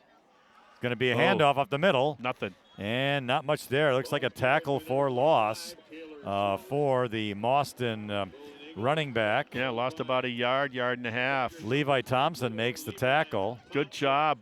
Good job up the middle there to shut the door. Get that tackle for loss. So that's going to be a loss of about 2 to make it 3rd down and 7. So they'll go with the extra defensive back as the freshman Will Dragalovic comes in. He has an interception tonight. For Levi Thompson. They want that extra coverage in the secondary. Yeah, Dragalovic with an interception, the second of the season. All right, 3rd down 7. Trips to the wide side. And Byers awaits the snap. And he's still waiting. He's got it. All right, looking to pass, little screen, and it's going to be incomplete. The intended receiver there was Kaylor Trost, but it fell incomplete, so it'll bring up 4th down, and Mauston will most likely punt the ball to the Tigers. Good job by the Ripon defense sniffing out that play, never really giving it a chance to get untracked. Good pressure on the intended receiver. If he catches that, that was not going to probably go for enough yardage for that 1st down. Ripon very much in command of this game with 6 Eric Cumber rushing touchdowns. I believe he had, 15 or so coming into tonight? I'm not really sure, but here's the punt. And it's going to take a Mauston bounce into Ripon territory, out of bounds at around the 45-yard line. Ball takes a good roll out of bounds. And that's where the Tigers will start. Short field for them, as we are just under 5 minutes remaining in the 3rd quarter. Ripon started off the game a little slow tonight, trailing 2-0 after a safety. And then the offense got the wake-up call. You know what's good to see, Marty? What? Game on grass and some dirty uniforms for a change. Yeah, I made that comment when when Berlin wearing all white last week. I mean, from their shoes, their socks, their pants, their jerseys, and their helmets. And I said, man, it's a hard physical game, and there's no grass stain on anybody. It's good to see some grass stains. They have to tonight. get some fake stuff, spray it on. All right, Jackson Nelson is the new quarterback for the Tigers. And Cumber gets the ball, and he's going to be stopped for a gain of about 1 yard. He had to fight like the devil Didn't just he, to though? get that one. And speaking of devil, that's who comes in. No, it's not Adams Friendship. It's Nakusa Paper Makers. We'll get to the Adams Friendship Green Devils later in the season. It'll be Nakusa Paper Makers coming in next week. But he had to fight like heck. He did for to a get yard. that yard. We're not used to seeing that. Tip your hat to the defensive unit for Mauston. 2nd down, 9. Ball's at the left hash mark. Nelson gets a snap. Cumber again. Up the middle, and he's going to just get to the 49-yard line. So just a gain of 3. They'll bring up a big 3rd down. I think there's a flag on the play. I think they're going to call a late hit. I think they're going to call late hit on Mauston. Let's see. That's kind of a weak call, if you ask me. Well, I saw it. It was, but let's see. But maybe it's something else he saw. Let's see. No, personal foul. No, That's it. It was late. He's on the ground. He's done. He's smoked, and the guy came in late. Well, it's a big 15-yarder out to the 36-yard line of Mauston, and of course, we'll give the Tigers a 1st down. So the clock will roll as we are at 4:10 right now as it rolls down. Homecoming here for Mauston. Been talking about that tonight. They had the marching band, the Cheeseheads, at halftime, and they also had the introduction of the King and Queen Court. Here is Cumber up the middle for a couple of yards. It's a pounding pretty much up the middle now, right? Getting incremental amounts of anywhere from 2 to 4 yards, it seems. That one was about, we'll give him 3 to the 33-yard line. That's well within my 2 to 4 range. Absolutely. Okay. 2nd down, 7. I'm on a roll. You're doing a great job. I'm trying. All right, here we go. Nelson awaits the snap. Cumber up the middle. Here we go. He's Look got at some this. room. Look at that. Wow, he's inside the 20, down to the 15 for another Tigers 1st down for Eric Cumber. I'm not going to say that so many people say how certain running backs get stronger as the game goes on. I don't necessarily think they get stronger, but they don't tire. And conversely, I think you're seeing a defensive unit that spent a lot of time on the field. There have not been long ball containing drives by the Golden Eagles tonight. Yeah. And I think they slow down. Yeah. I think they get a little beat up, and this is where a guy like Cumber can shine. And shining he is. And what do we have? I don't know, but we have it every 3 plays now. We seem to be having a penalty of some sorts. Well, I don't know if it was a penalty. I don't see a flag. So what's the deal? Who wasn't ready to play? I don't know. I see 11 players on both sides of the field. I don't know. They stopped it. Now No they're going to timeout start it was again. called. Now they're starting again. Yeah. So, well, it's again at the 15-yard line, first down 10 for the Tigers. Receivers left and right. Safety playing deep for Golden Eagles. They're not, Nelson, Cumber, up the middle. He's inside the 15, about the 11-yard line. This is very, let me tell you, when a defense is getting run on like this, it's hard. It's you get it's hard to tired line in up. this, And not only that, you get deflated emotionally, mentally. That's where it's really important as they go some wholesale changes here, 3 for 3. They're going big. They're going with bigger players here up front. And it's hard. I mean, that's the worst thing. If you're a defense, the worst thing is just to run right at you and you're getting kicked in the teeth, and you can't seem to stop it. Second and what, 4? Second and about 4 or 5. Here we go. Cumber again out to the outside. He's inside the 10, inside the 5, and it's another touchdown for the Ripon Tigers. Wow. Touchdown number 7 for Eric Cumber, and this time it was a 13-yard run. Talking in that pregame interview with Coach Selgrad, when I talked about Eric Cumber, we hadn't really discussed him this season in our interviews, and talked about his dedication, what was going on during this last summer, and his work ethic. And should be good. It is. And it is good. So now we'll have the mercy rule as Ripon is ahead now 48-8 with 1 minute and 31 seconds remaining in this third quarter. And the Tigers up by 40. And so they will have a running clock for the rest of this football game. So yeah, we came here to Mauston tonight. We had a wonderful fish fry downtown at the Legends. Came here, very nice complex, very nice people, and interesting talking to a couple here, a mom and a daughter, and their son is one of the coaches here. Well, he was on the Broadhead Judah football team, Ripon's first state championship game against Broadhead Judah Cardinals. Yeah. And and then you piggyback that on Jeff Jordan's daughter, a principal at Ripon High School that Mike Heckman, and the school board helped hire. And we get 2 free stadium chairs from Ripon High School. Mauston is a generous community. Yeah, we are on very a roll. generous. We're on a roll here. I'm looking for some gift certificates to someplace.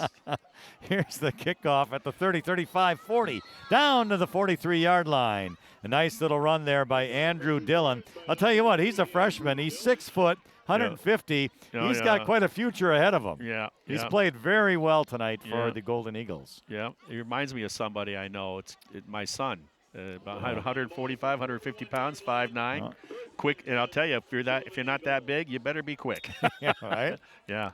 So, because I think I was lied to as a kid when I started playing football, because they said that, hey, the bigger they are. No, the bigger they are, the more it hurts. Not this falling thing. Yeah. From their own 41. No, you're right about this kid. This kid, just a ninth grader. Yeah, he's going to be a good athlete. Probably plays basketball already, 6 foot as a freshman. Yeah, looks like a point guard. Here's the handoff, and he broke a tackle out there. Shook Did him off. Kaler Trost, but not much out there. It's going to be a tackle for loss. Yeah, Caden Coots was in there for a tackle for a loss, shook him off. But then the reinforcements, they got the email from Coots, and they still secured a tackle for a loss by a couple of yards. I think that was Big 99, Will Guthrie, who made the stop. What a game Will has had tonight. He's had a good one tonight. Yes. You look back in that second quarter when he sniffed out the draw play for a loss. Yeah. And he's had some other plays in the backfield here. He's letting on to us that a guy of his stature is still pretty darn quick. So now the cat's out of the bag. When it comes to conditioning running, he can't dog it anymore because now they got tape on him how quick he really is. I see Will's dad at the gym just about every morning Uh-huh. over at Anytime Fitness, and Yeah. his dad he's a big fella. Let me tell you, he's a big dude. Yeah. And well, we know where we got it from, yeah. right? So we're sure And- now he was not adopted. Yeah. No, he's he's the real McCoy. And his dad is a very solid man, no doubt about it. Very solid. Yeah. But all right, well, that ends the third quarter with our score: the Ripon Tigers 48 and the Mauston Golden Eagles 8. 7 touchdown runs tonight for Eric Cumber. A 6-yarder, a 26-yarder, a 9-yarder, 2 yards, 1 yard, 15 yards, and 13 yards. He's That's 7. and he's averaging over 200 yards per contest coming into tonight. I don't know if he's going to have 200, but I'll take 7 touchdowns anytime. Right. Right? And a win. Yeah. And a win. Yeah. Oh, yeah, that W thing. That's a big deal. That brings Ripon to a 500 season. I do not know how many years it's been since they've been able to Get the 3 wins. Yeah. get 3 wins in a season with more games to come. Well, it was sometime before 2019-18, and here's a flea flicker that goes bad for Mauston, and it's a huge, huge sack at around the 30-yard line of Mauston. Yeah, and a loss of about 15. Here's the problem with the flea flicker. It's like if your running game isn't working, play action pass isn't going to work. Well, if you're letting the defense get upfield, whether you're doing a double reverse, a triple reverse, a flea flicker in this case, flea flicker meaning what you saw was snap to the quarterback, and then their end around halfback comes around. You lateral to him, and then hopefully you as a secondary defensive player bid on that, and then you get beat deep on a pass. Well, that pressure, they just kept coming. They never bought into it and got a huge tackle for a loss. Yep, loss of 13 to make it 3rd down 23. So Look out. Biles back to pass, throws the ball straight in the up. air, and it's incomplete. And it'll be down. Nice effort there to try an interception was Travis Cumber. But it falls incomplete, and it'll bring up 4th down, and Mauston will punt the football. That's freshman on freshman there on the coverage. The defensive back with Andrew Dillon, the freshman wide receiver. But once again, the pressure made that ball go straight up out of his hand. And things continue to go sideways for this young Golden Eagle Mauston football team. But it seems to me they got the right guy at the helm. We know Ripon does with Andrew Selgrad, who came to us from Columbus by way of Fond du Lac High School. Played at St. Mary Springs for Bob Hyland. Vincent Mink back to retrieve this punt. End over end. Goes out of bounds, still in Ripon territory at the 40, about 7? 46, 47? Yeah, one of those. Should be anyway. Yeah, they'll spot it at the 40. It went out at 46 or 47. Are they going to spot it at the 45?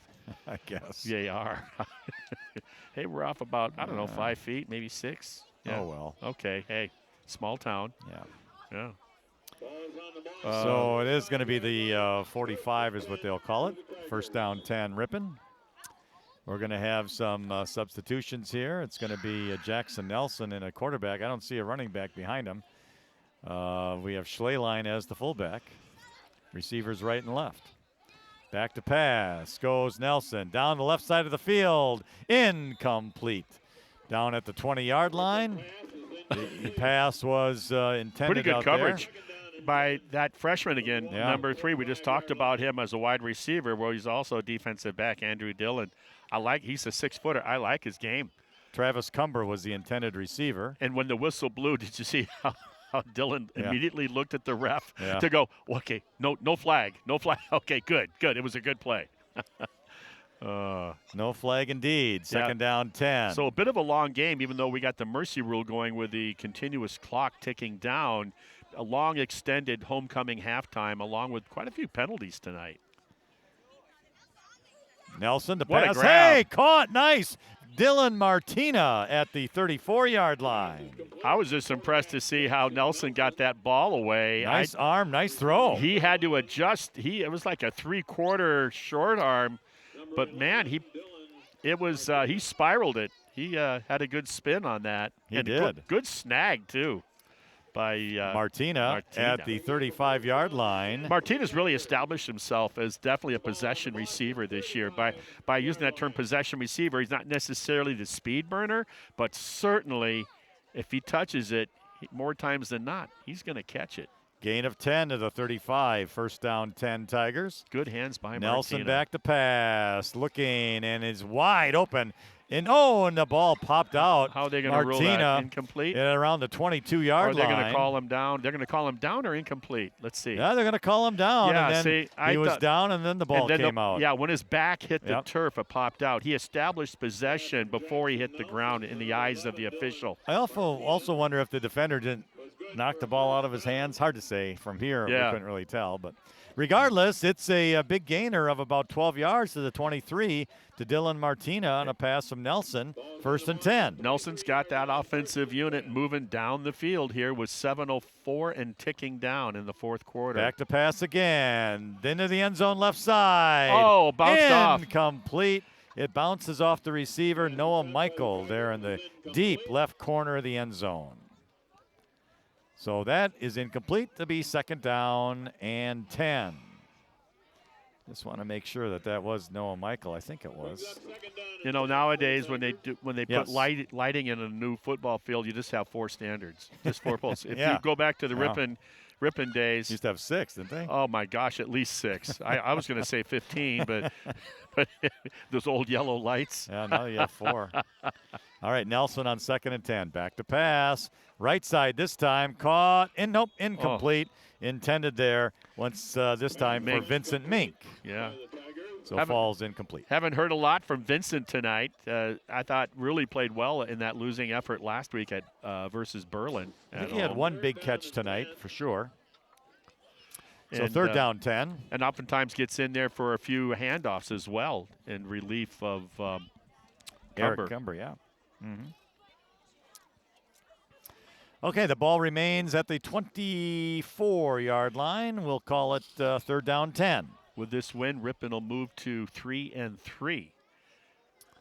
Nelson back to pass again across the middle. It's there caught. You go. And making a move is Dylan Martina. He's right around the 10-yard line, maybe the 11. Is he okay? Before, yeah, they wrapped up low, and then it was a free shot. Yeah, he got stood up, and boom. And then boom, yeah. That's all legal. That's all good stuff if you're Mauston. Not so fun for Martina. Martina stays out there.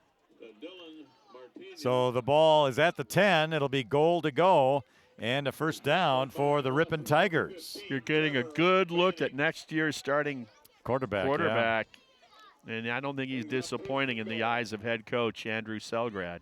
Back to pass again, and he's going to throw to the right to Carter Bell. He couldn't handle it, and it falls incomplete. Yeah, now that's where just working together more often. Yeah. Bell goes out onto the flat, and he stops. It looked like Nelson wanted to lead him, but Nelson's thinking, or Bell's thinking, don't lead me into the defender.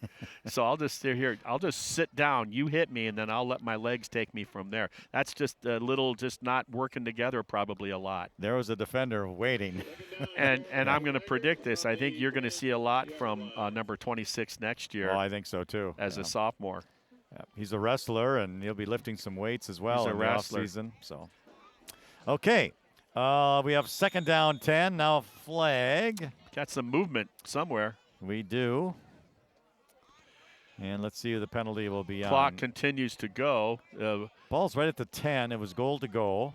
Back judge had to signal the press box. Keep that clock going. Remember. It's against Ripon. Uh-huh. Below 4 minutes now, 48-8. This will be one of Ripon's second, probably most impressive win. Their first win of the season was week 2, non-conference. Clintonville came to town. Another program with youth, Clintonville Truckers. All right, second down and goal from the 15. Nelson back to pass, looking to the right, throws. That's Bell, and in and out of the hands. That'll make it third down. Yeah, had to reach around for that ball, thrown a little behind him. I wanted to see him catch it because I want to see what Bell does in the open field. Yeah. That's what I'm anxious to see, the ninth grader. They're doing a lot of passing, which I understand because the clock runs regardless, but I was kind of hoping they'd give Bell a little bit of running game and he's working on some stuff. Yeah, absolutely. Yeah.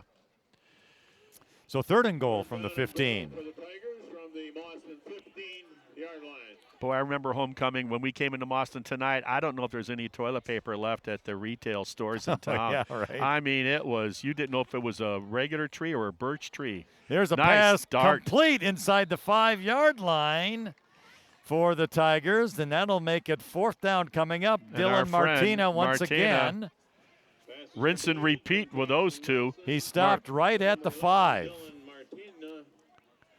So it'll be fourth and goal from the 5. What a combination that'll be next year with Martina, a senior.